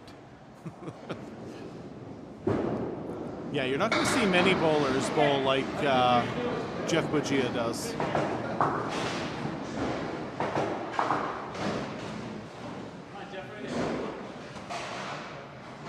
Tanya, look at that. Tanya was one of the original fans of me. Haven't been able to see her very often. I am not playing tonight, no. This is just the pro bowlers. I've subbed in on this league a couple times, but I'm not quite good enough to be on a regular member of a team. Right?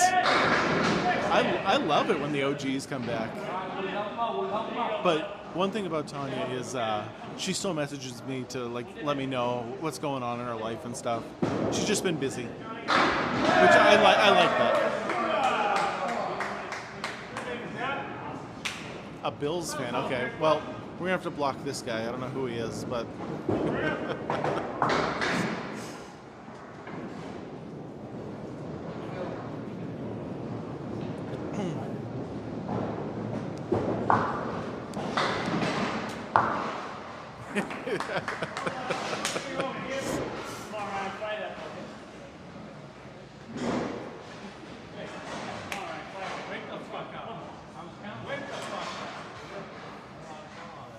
Craig Holbrook on the right, Ryan Southall on the left. It is over now, I agree.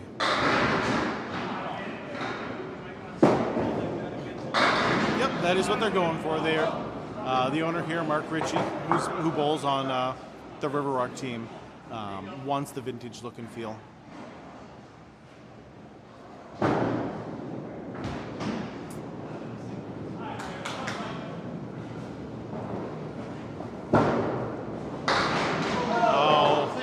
What a way to hit it.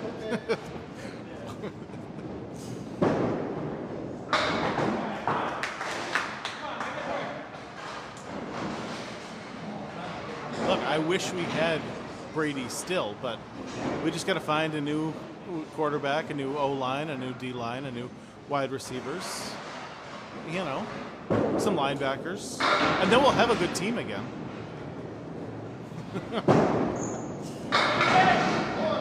Maybe a running back?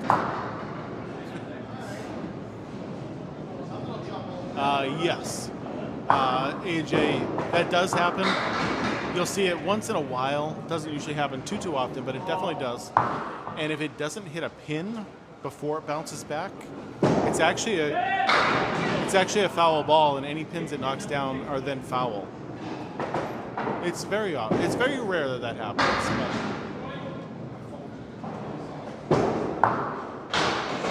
that is true. I don't know if we could ever be that bad. A good punter, yep. There has never been a 300 ever in the history of the game.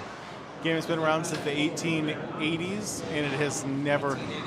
1881, there you go. Born in the 100-year anniversary. And no 300s have ever been done. Why do you get 3 throws? Your first ball... Balls are smaller. Yeah, it's a hard game, that's why. But the third ball is just total pinfall. You're not going for a spare on it.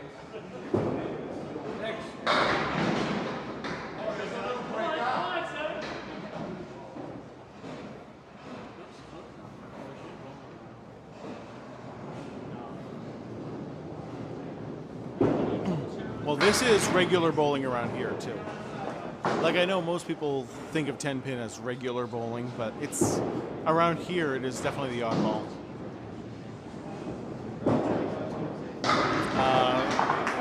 So I think right now the highest average in the Pro League is a 136, according to Ryan Southall. And Danny Harris is averaging a 136 right now, which is an incredibly huge number. Like, an incredibly huge number. It is. I don't even understand how someone can bowl that well. For a 400 triple, I've done it one time in my entire life, and that's his average. I don't understand it. I think I'm a pretty decent bowler too, so. Yep, still striker spare. The third one is just for the total pinfall, and you know, like, just get every pin you can. This is a game where a single pin can change the entire match.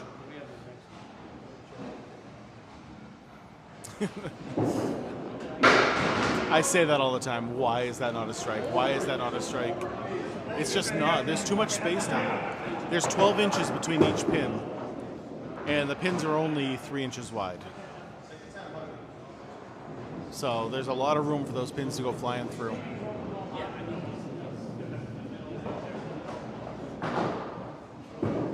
Every pin. Ooh.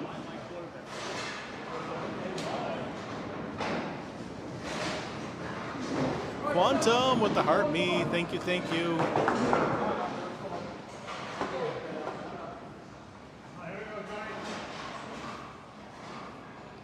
Been a relatively quiet night for gifters, so Quantum taking the #1 gifter badge. I appreciate it. Not that I'm saying you guys need to send me gifts or anything like that. Definitely here more to share the game than anything else. The pins are tapered on each end, but not a lot, but they're tapered on each end.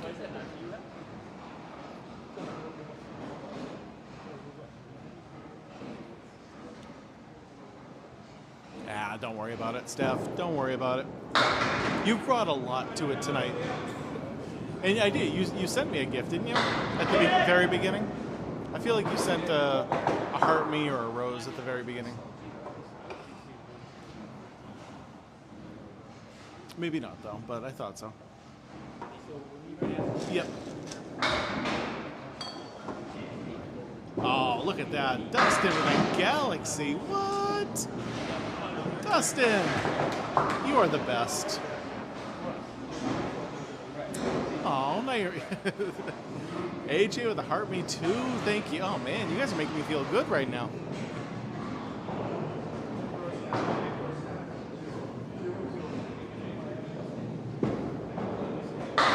Whoa, there's a big strike from John Winchell. Thank you so much for that. You guys are awesome. I know, AJ with his first ever gift right there. It was huge. Oh, so much. Karen Reed is a huge story around here. I mean, not as much as it was, because I'm pretty sure she's just going to get freed. But yeah, a lot of people are talking about it, especially with just the corruption and everything that was going on.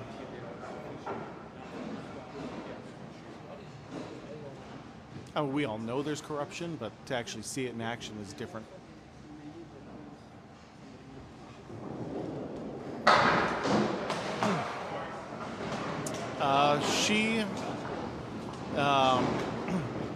She's the girlfriend of a police officer who was unalived, and it looks, at least from the outside, that she was framed, and another police officer did it. And so basically, she was being framed by all the police officers involved. It was a big story. Yeah, the police say she ran him over.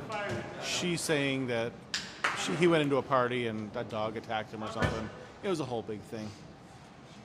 You want to go down the rabbit hole? Go read into that.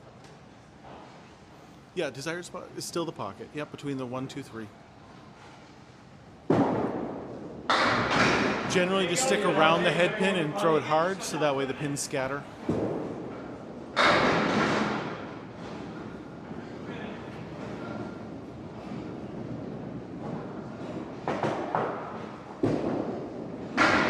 Nice spare from JJ Tourigny. Way to cut it over. Yeah, I mostly got like the highlights from people on TikTok, honestly.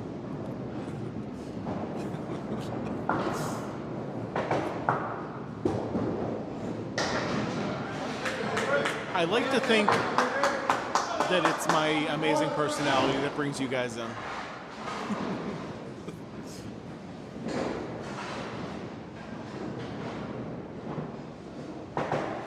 JJ Tourigny, great first ball.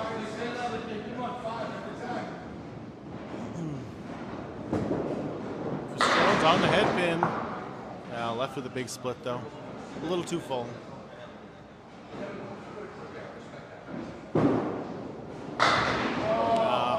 Good try. Good try.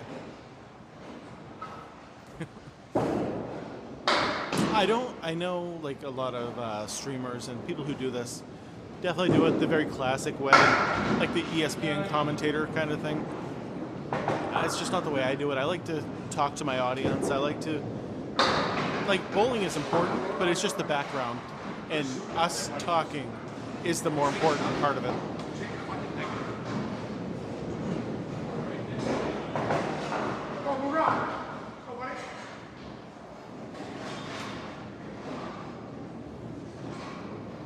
The only thing I don't like is when I'm editing the video and I have to constantly hear my voice over and over again. I end up muting it throughout the entire thing, and that way I don't have to hear myself.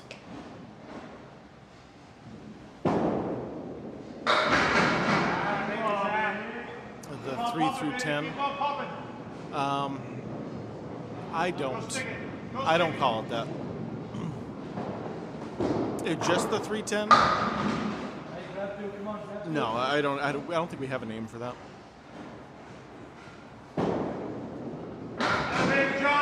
What a shot. You go stick it. Let's go. Yeah, I don't think we have a literal name for just that. Let's go.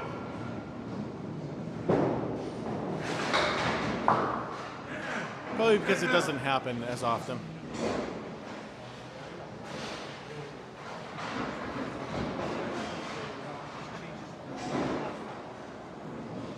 We definitely have shots that you guys don't have in 10-pin, like the half Worcesters, the quarter Worcesters. the lemon drops, spread eagles.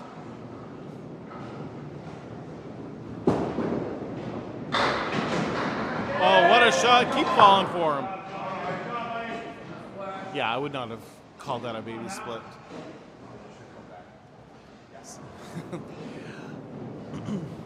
I'm not 100% sure what the most strikes in a row is, but I think it's 7.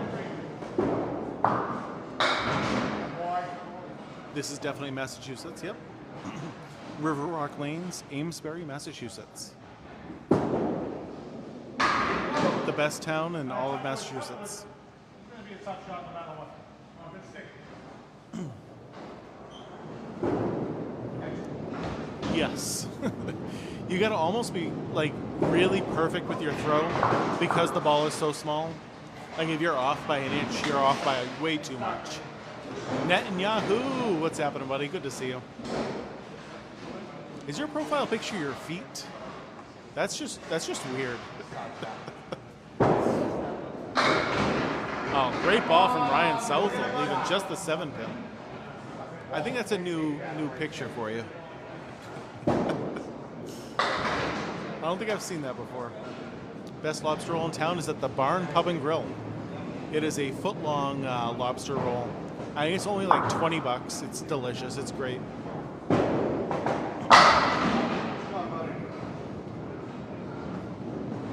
Depends where you go, Randy. It depends where you go. My father-in-law was a cop for a long time. I don't think he was, but you never know. Hey, listen. A lot of people have their things. Yours is feet. Oh, what a shot from Craig Holbrook.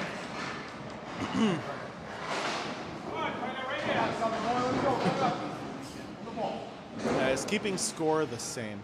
Almost the exact same. First ball and second ball are the exact same as 10 pin. The third ball is the only difference, and that's just total pinfall. You have my number. My phone number?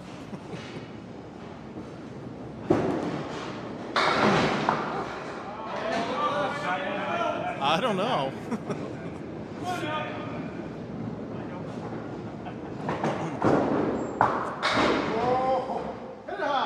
I don't make phone calls, so.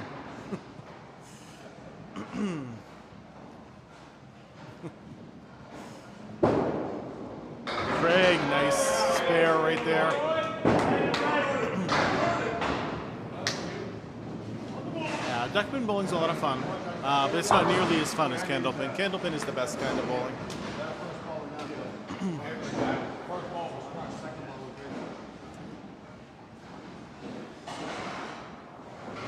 Well, that wasn't me.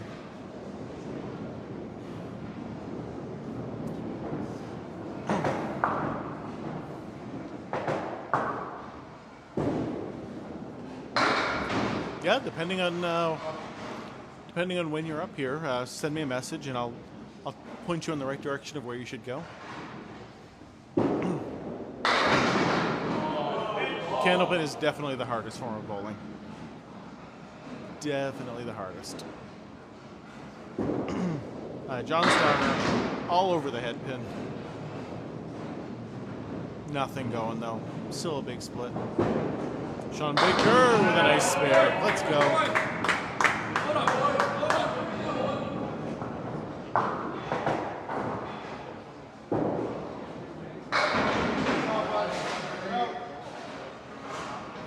Weird. I don't know.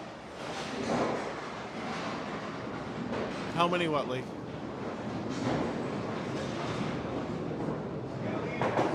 Yeah, so there's never going to be a string in a Candlepin lane. Because we leave the fallen pins up there, can you imagine all the knots and everything that would get caught up? You just could never do it.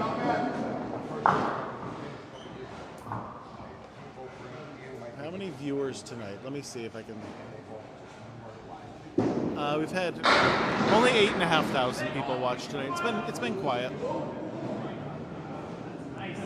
Highest Candlepin score ever was a 245. It's happened twice. You're beating me to it now, Steph.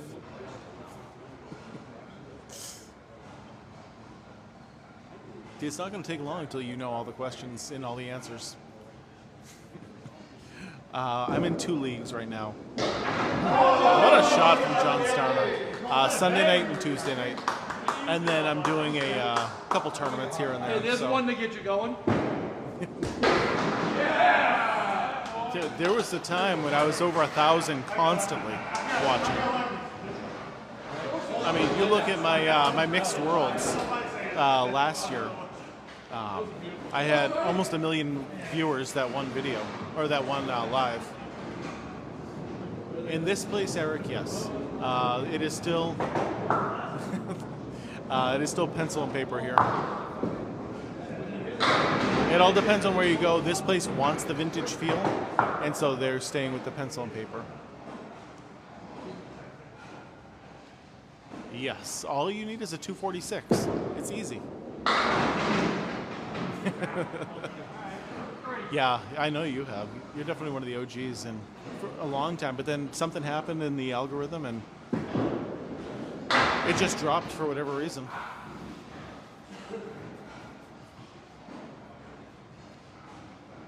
Yeah, place is nice. Old school lanes, very old school feel to this whole place. The highest triple is actually owned by that guy right there on the right-hand side, Mark Ricci.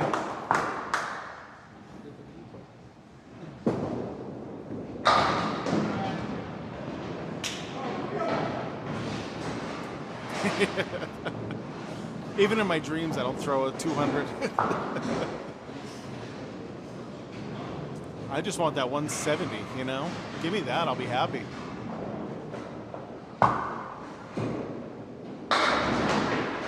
All over the head pin, but left with a big split.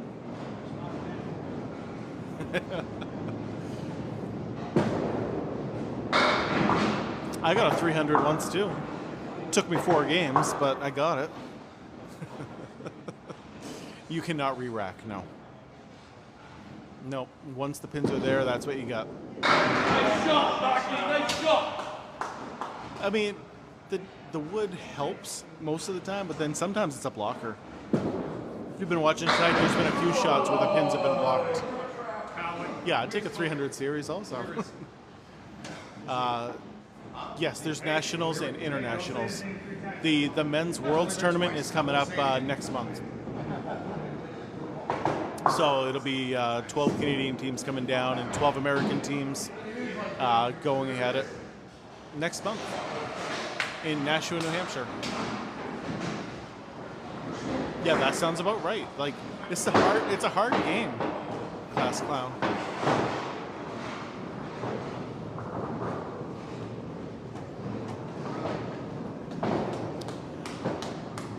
It's a good question. I don't know. I'm not going to be there every single day. Nashua's close enough where I could, but it's a long drive there and a long drive back. And if I'm going to be there all day, I'll probably go up for one day.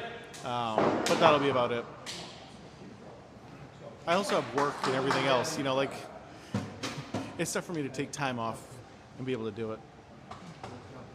Yeah, of course. There's a duck pin place in... I think Chelmsford, Mass.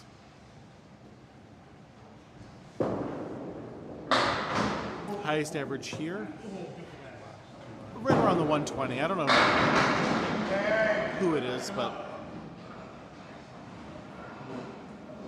a lot of these guys are going to be right around there. Ouch. Ouch. AJ sending 2 team bracelets. Thank you. Yes, he definitely got rubbed.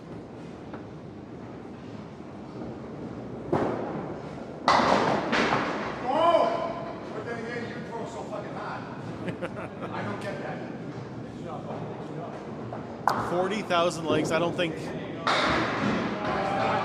with only 59 people watching, you guys can get to 40,000. That's asking a lot.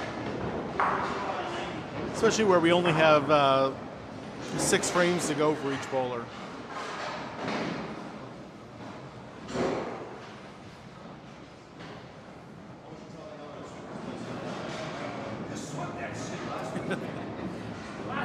I like it when the pro 10-pin bowlers come up to Portland. Because So I want to go up there and bowl against him and take him Candlepin bowling, but I haven't been able to get in contact with anyone really yet. Good ball here, baby. Throw the good ball here. 40,000, like, you understand that's like doubling the amount of likes we already have. So I just don't see it. You guys are gonna cramp up. You're gonna get to like 30,000, and then be like, nah, it's too much. I'll understand. There's me, I played 5 pin. Go ahead.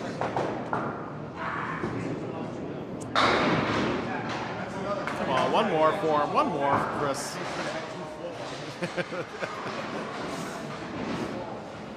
No, it's okay, Steph. If you can't do it, I get it.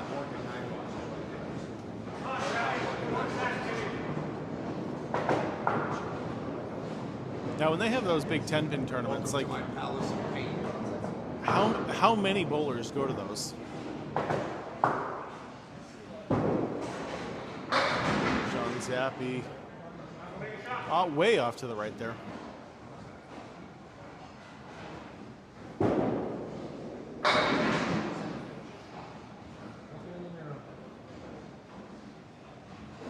So do they bowl like around you too?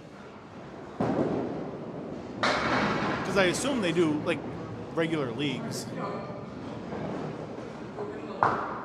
Yeah, well, Vegas does everything top notch if they're gonna do it.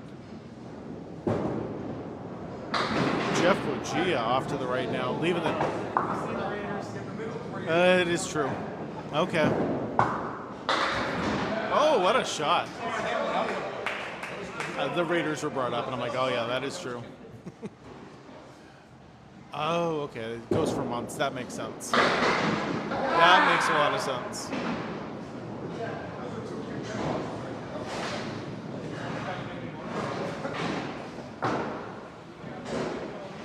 Look at all the. See, you guys all doing all the likes, and look at the viewer numbers. The viewer numbers just doubled because of the likes coming in. You guys are awesome. Zappi off to the right there.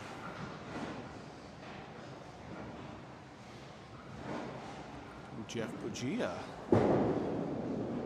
All over the head pin. Got out of the split, luckily.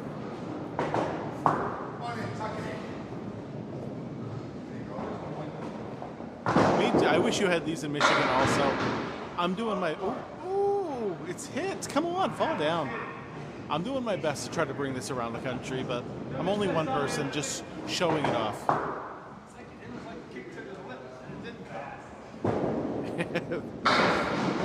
Oh, nice shot.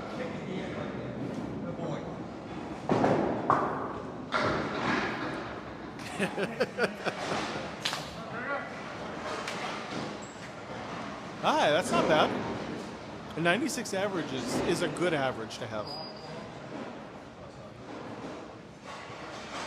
I mean, that's really the big goal, is to get the rest of the country to see it, to like it, to start enjoying it, to follow me, to watch all my videos, pay for my bowling. I mean, that's really the key, is just to pay for my bowling. It's expensive doing this every, 3 times a week. And since I'm not going to make any money actually doing the bowling.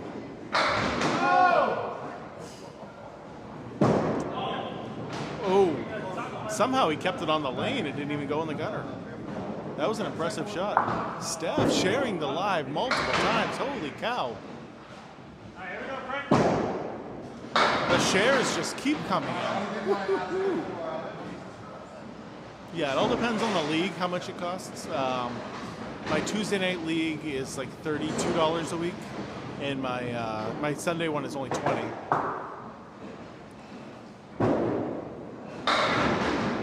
Steph sharing with every single person on TikTok right now.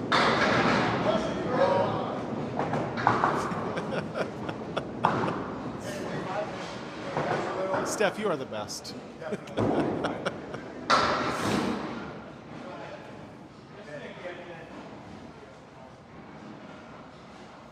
Yeah, I would love to see it personally.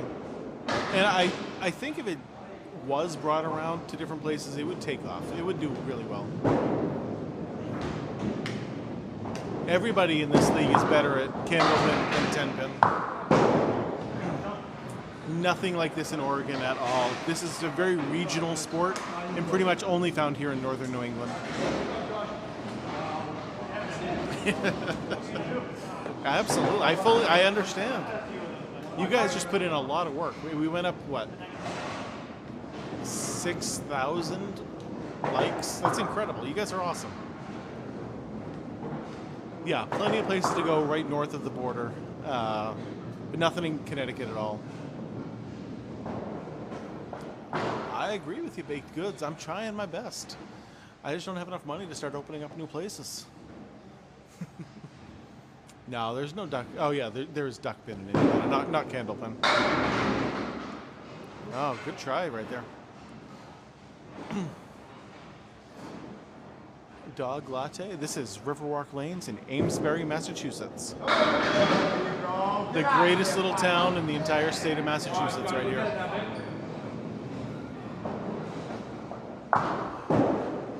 Shawn Baker, everything but the 10-pin. How does that not go? That looks so good. Yeah, every once in a while I go up to the Big 20 up there in Maine, or Bangor Brewer Lanes. If I'm in Maine bowling, those are generally the two places I'll be at.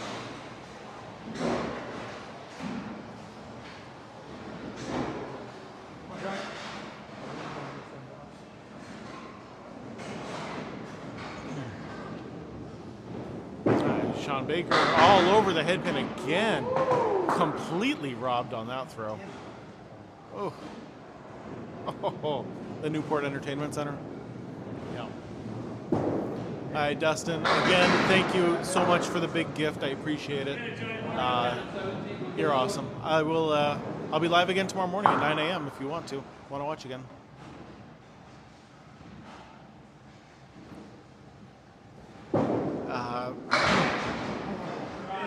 Going into game 3, I believe Hingham was up by 20.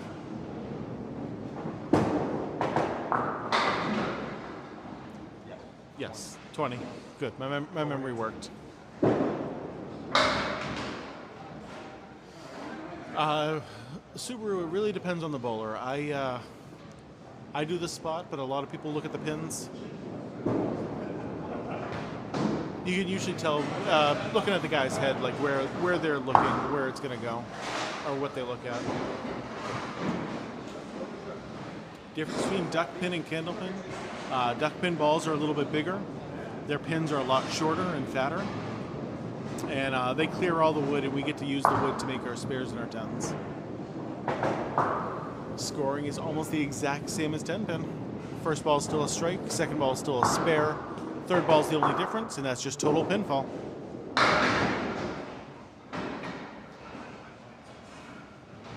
Much less quacking. More wicks.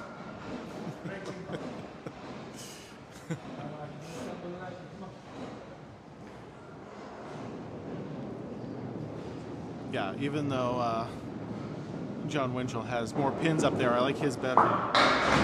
That 5-7 just looks impossible to hit.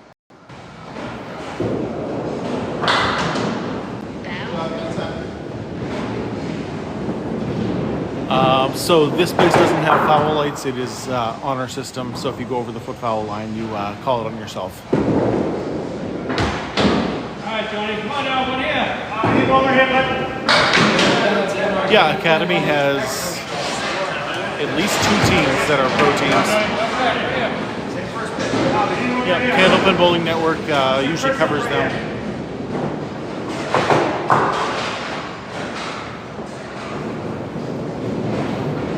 So we are at Riverwalk Lanes in Amesbury, Massachusetts tonight.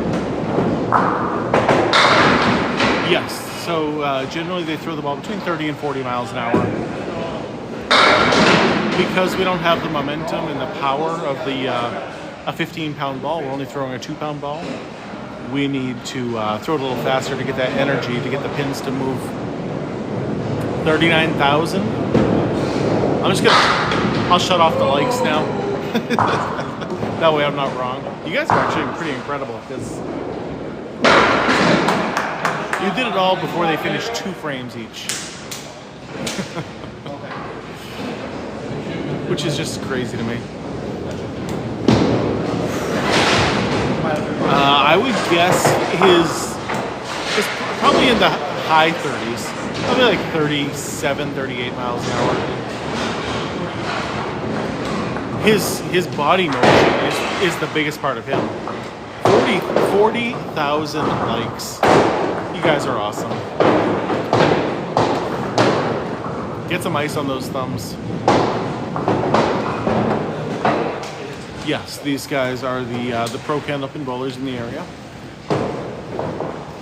This is a very hard game. It really is. What do you say, Chris? He was probably mad that day too, so yeah. I know he was mad that day. Luckily he's young. He can still, he's young enough so he heals quickly. He can't throw it the same way once he gets older. It's just not going to keep working that way.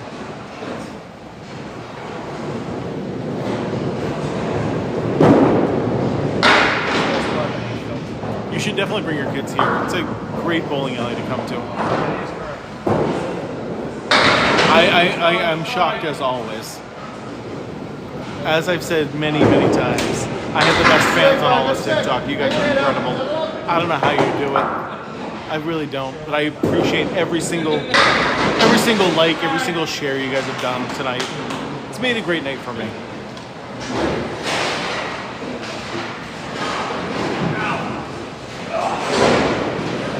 A perfect game has never happened in this.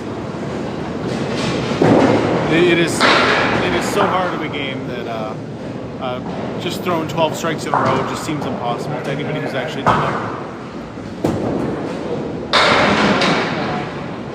Well, you know, they're definitely better than your average regular league bowler, for sure. Your average league, if someone can average 100, they're going to be one of the best bowlers in their league. Most leagues probably only have 80 to 90 average bowlers.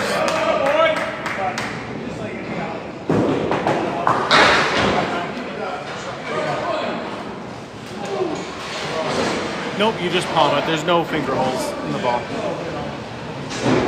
John Winchell's team is Hingham in the green. By the way, if you are rooting for John's team, I'd love for you to be able to try a Subaru. I really do. Unfortunately, you're going to have to come up here to be able to try it.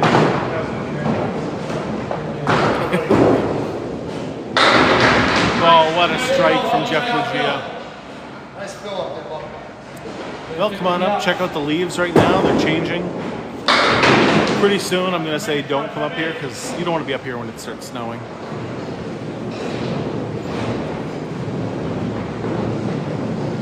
In theory, could you just throw it where it hits the pins first before? No. So if you, right there, that line, that second black line, that's called the lob line. Your ball has to make contact with the lane prior to that, or else it's the foul ball, same as if it went in the gutter. Yeah, I don't think you should leave. Like, I know you're going to, but it's a terrible time to come here.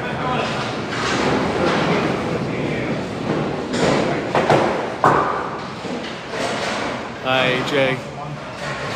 Thank you so much. Thanks for the 40K likes. Incredible, like 43 and a half. My mind's blown every time I see numbers like that.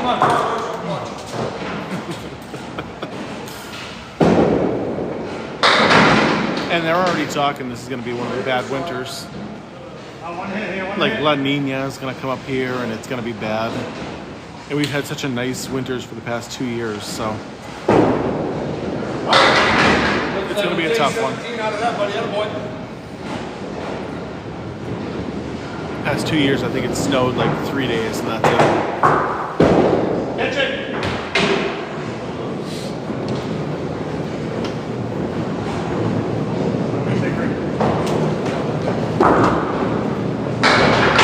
Yes, bro, Dave.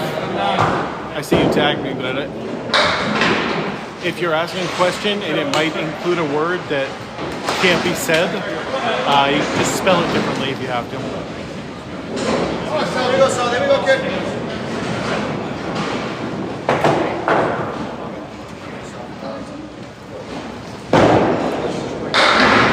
Southall, a huge ball there.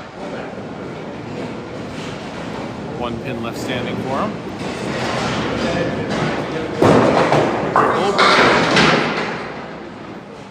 Right on the head pin where he wanted to be. No bad king. This is Candlepin bowling.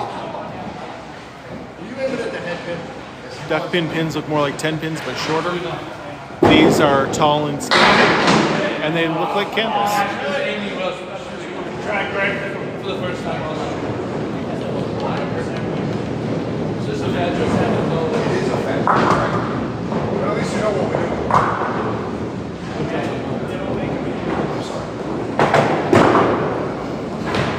Craig Holbrook just barely missing that one. We're all boys together. I know. Come on, buddy, load it up. Okay, Ryan Southall filling his spare. Good first ball. Nice 6.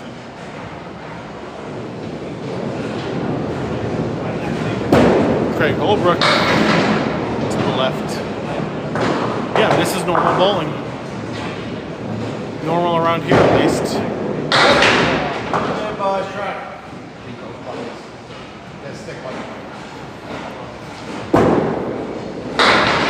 Craig Holbrook has been one of the best bowlers for the past, I don't know, about 45 years. Oh, it definitely is pompous. Well, I know he definitely does the Exeter League. I know he does the Friday Night Pro League. I don't know what else he does. Yeah, that was about right. I appreciate that, Lee. Johnny boy. Say bud. All right, John Starner is up on the right. Shawn Baker on the left.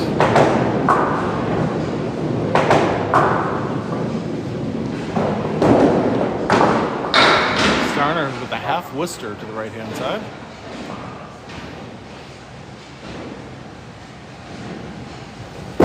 Baker. Great first ball, even just the 5 pin. Yep.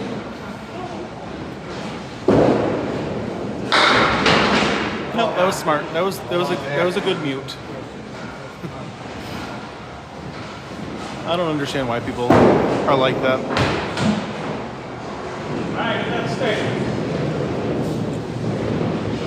Just a touch off right there. John Starner finding the hole.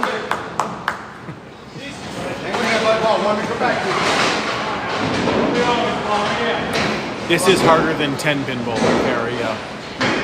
Your average pro bowler, and this is only going to be around a 115 to a 120 average.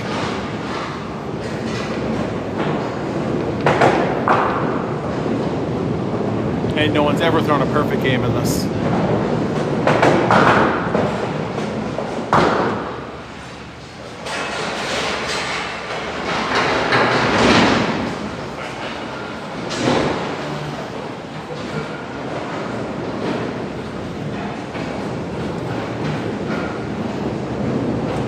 So a pin fell in the back. That's why John had to reset. I think it was the 5 pin had fallen forward. Which happens once in a while. Baker leaving the 5 pin again. 2 times in a row. Just a perfect first ball with the king pin not wanting to fall down.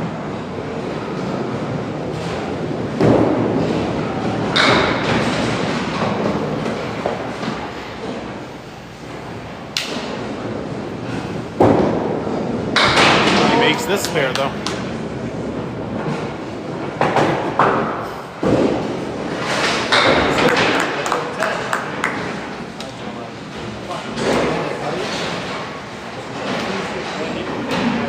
Must be getting late. I'm already starting to yawn now.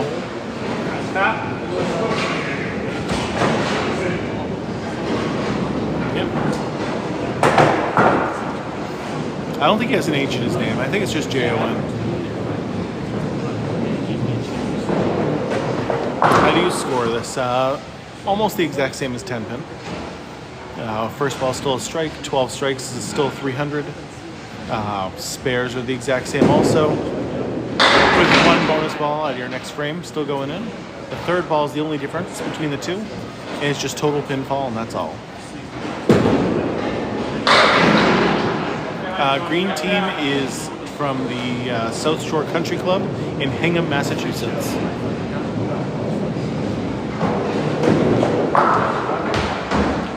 Ooh. Mark just a touch off. Yeah, absolutely. Probably something I should have been saying more and more often, Carl, to be honest. Yeah, plenty of female players. Not in this league. This is the Friday Night Men's Pro League. But like my Sunday night team, my wife and Sarah McVicker is on that. So if you want to watch females bowl, my Sunday league is great.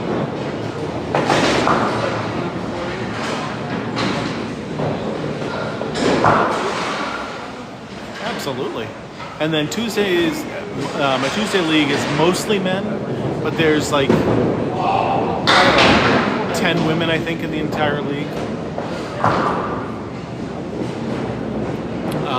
So the reason they're pulling the way they are, this is a very, very old Candlepin lane, and so the old ones have the ball returns on the outside. Nice shot, Marky, nice shot. Yeah, there's a bunch of great female bowlers on Tuesday. So because this predates pin setting machines. So there would be kids back there before that would set them up and then return the balls on each lane.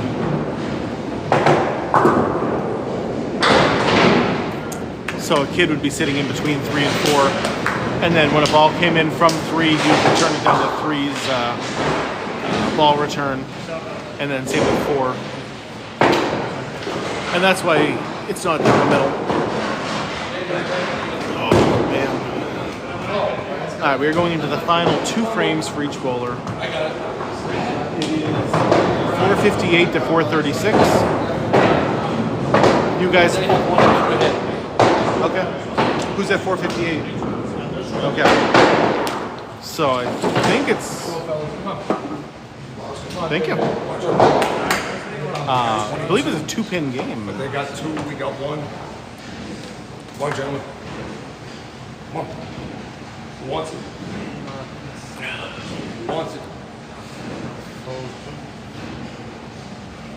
You remember those days of what, the pin setting kids?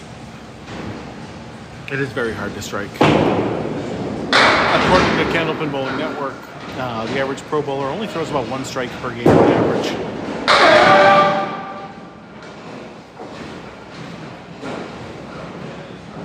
That is before my time, because my grandfather used to do that when he was a kid.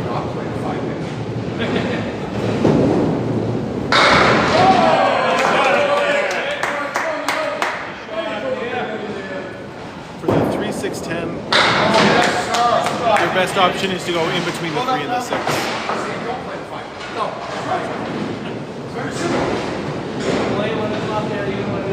Play the ball as it lies. Right? Off of Frankenstein's feather. I don't think it's easier to make a spare Candlepin than in 10-pin.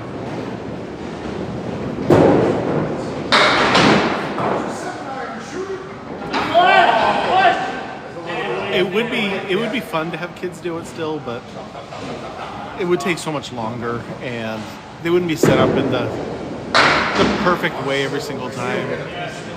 Still try to get a piece of something because there's helicopters in there left and right.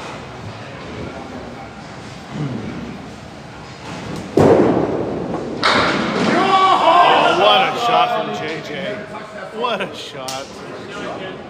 What a shot, buddy. That's 2 of the night. Nice job. 10 times. And plus, I mean, the kids used to get hurt from the pins like flying up and hitting them.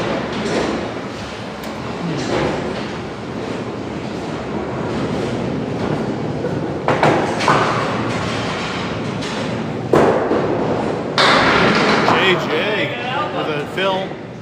So because that's the 10th, and he got a spare, he only got 1 throw, and he gets 8 pins to fill it.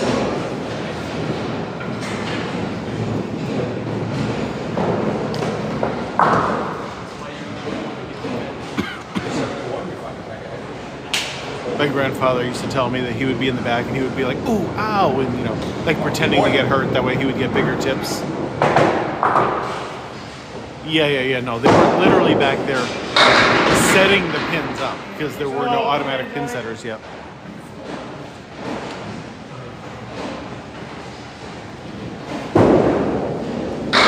My grandfather was a very funny guy.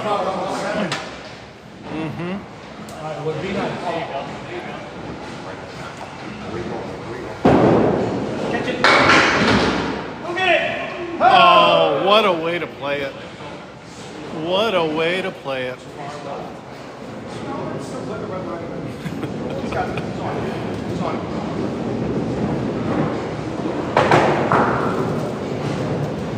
I mean, he definitely threw it the right way.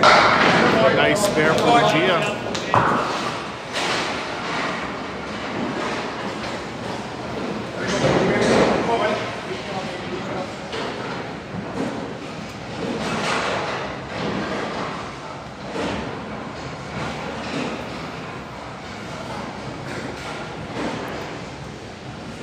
Both guys on a fill right now. Zappi, great pocket shot, leaving the 5-10 up. My best game is a 164. I'd really like to do a little bit better than that. But both guys with an 8 fill on their mark. That's all. Both guys, makeable spares here. What's going on, Ricci? Oh! I thought that wood was going to work a little bit better than that.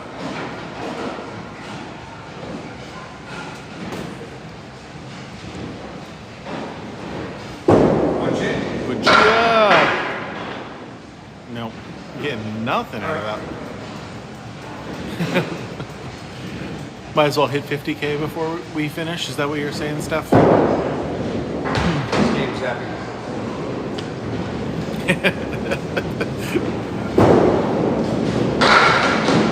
Lee won't be able to milk the cows anymore if his fingers his fingers won't be working. 12 inches in between each pin.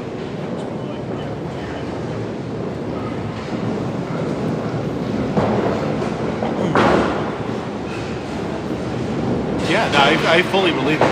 Oh, it's just bulls, no regular cows. Like, I figured you had both. Oh, great ball.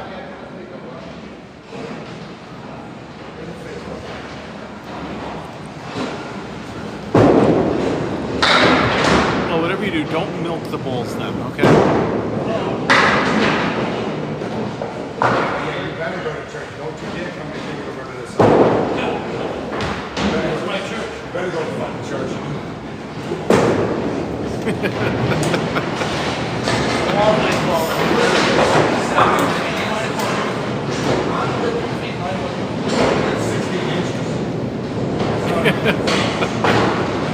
Well, that's good. That's good.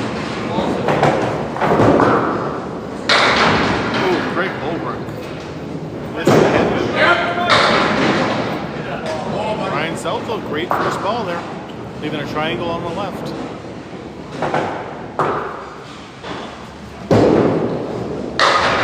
Nice shot, Frank. Makes sense.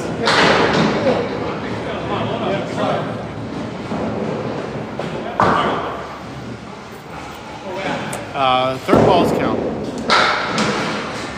but only for like a 10.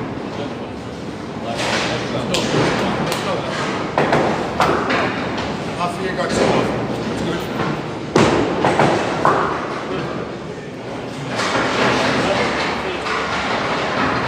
I love Kingpin. Such a good movie.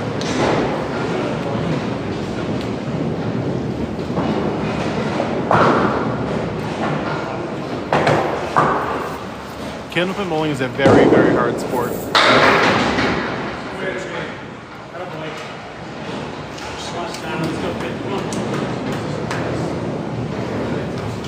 Yeah, so that's just his fill. So we got a 7 fill. 37 pin difference right now in the game. 17 pin difference in the series.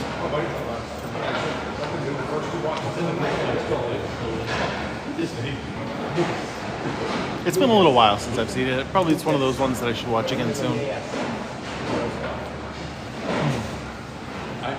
I call him. Shawn Baker. This is on a mark, so got a 5 fill. Duckpin does not use wood. No, the only style of bowling that lets the fallen pin stay up is Candlepin.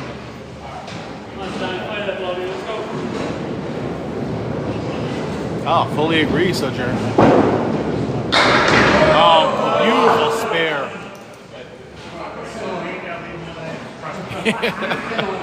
Pepper, please don't do that. Please don't do that.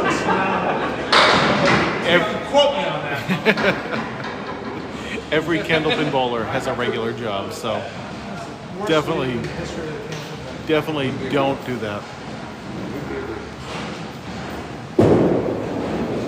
This is not the kind of profession that you're going to be making enough money to survive on. This is a hobby more than anything else.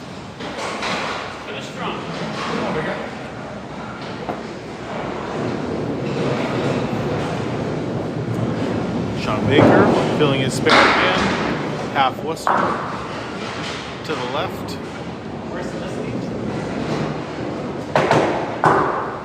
Starner.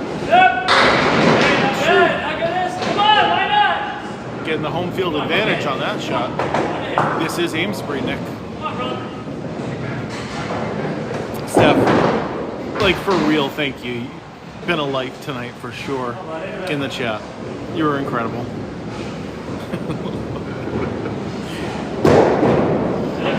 There it is. Great shot from Starner. Riverwalk Lanes, Amesbury, Massachusetts. I'm a crunchy though. It's an extra crunchy. Yeah, the blue one. Yes. Yeah. That's the best one. Yeah. As much as I like the silent followers, because I know they're watching, I can see it. I always like when people talk. It always just makes it so much easier for me, so much better for me.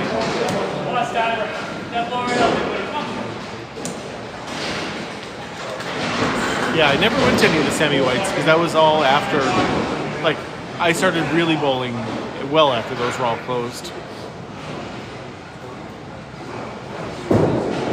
Starner, great ball there. That's 8.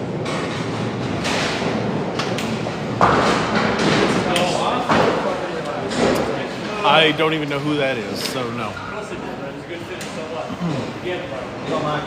42 pins right now in this game.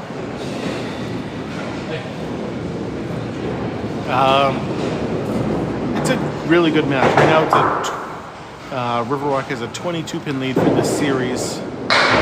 So 42 in this string.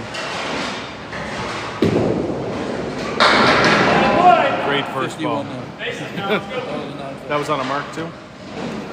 51 now. So looks like Riverwalk is going to take 6 points.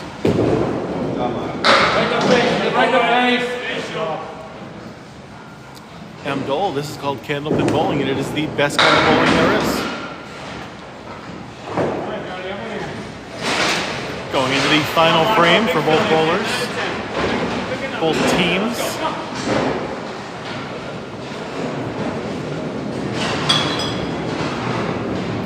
Hey, what's going on, Courtney? John Winchell Great first ball. Oh, Riverwalk is the best.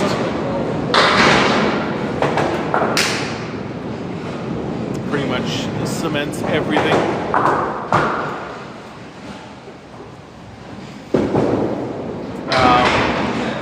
Right now, Riverwalk is up by about 50 pins in the game and 30 overall. So that's crazy that she's 2 months old already. Where does the time go? Like, for real. Like,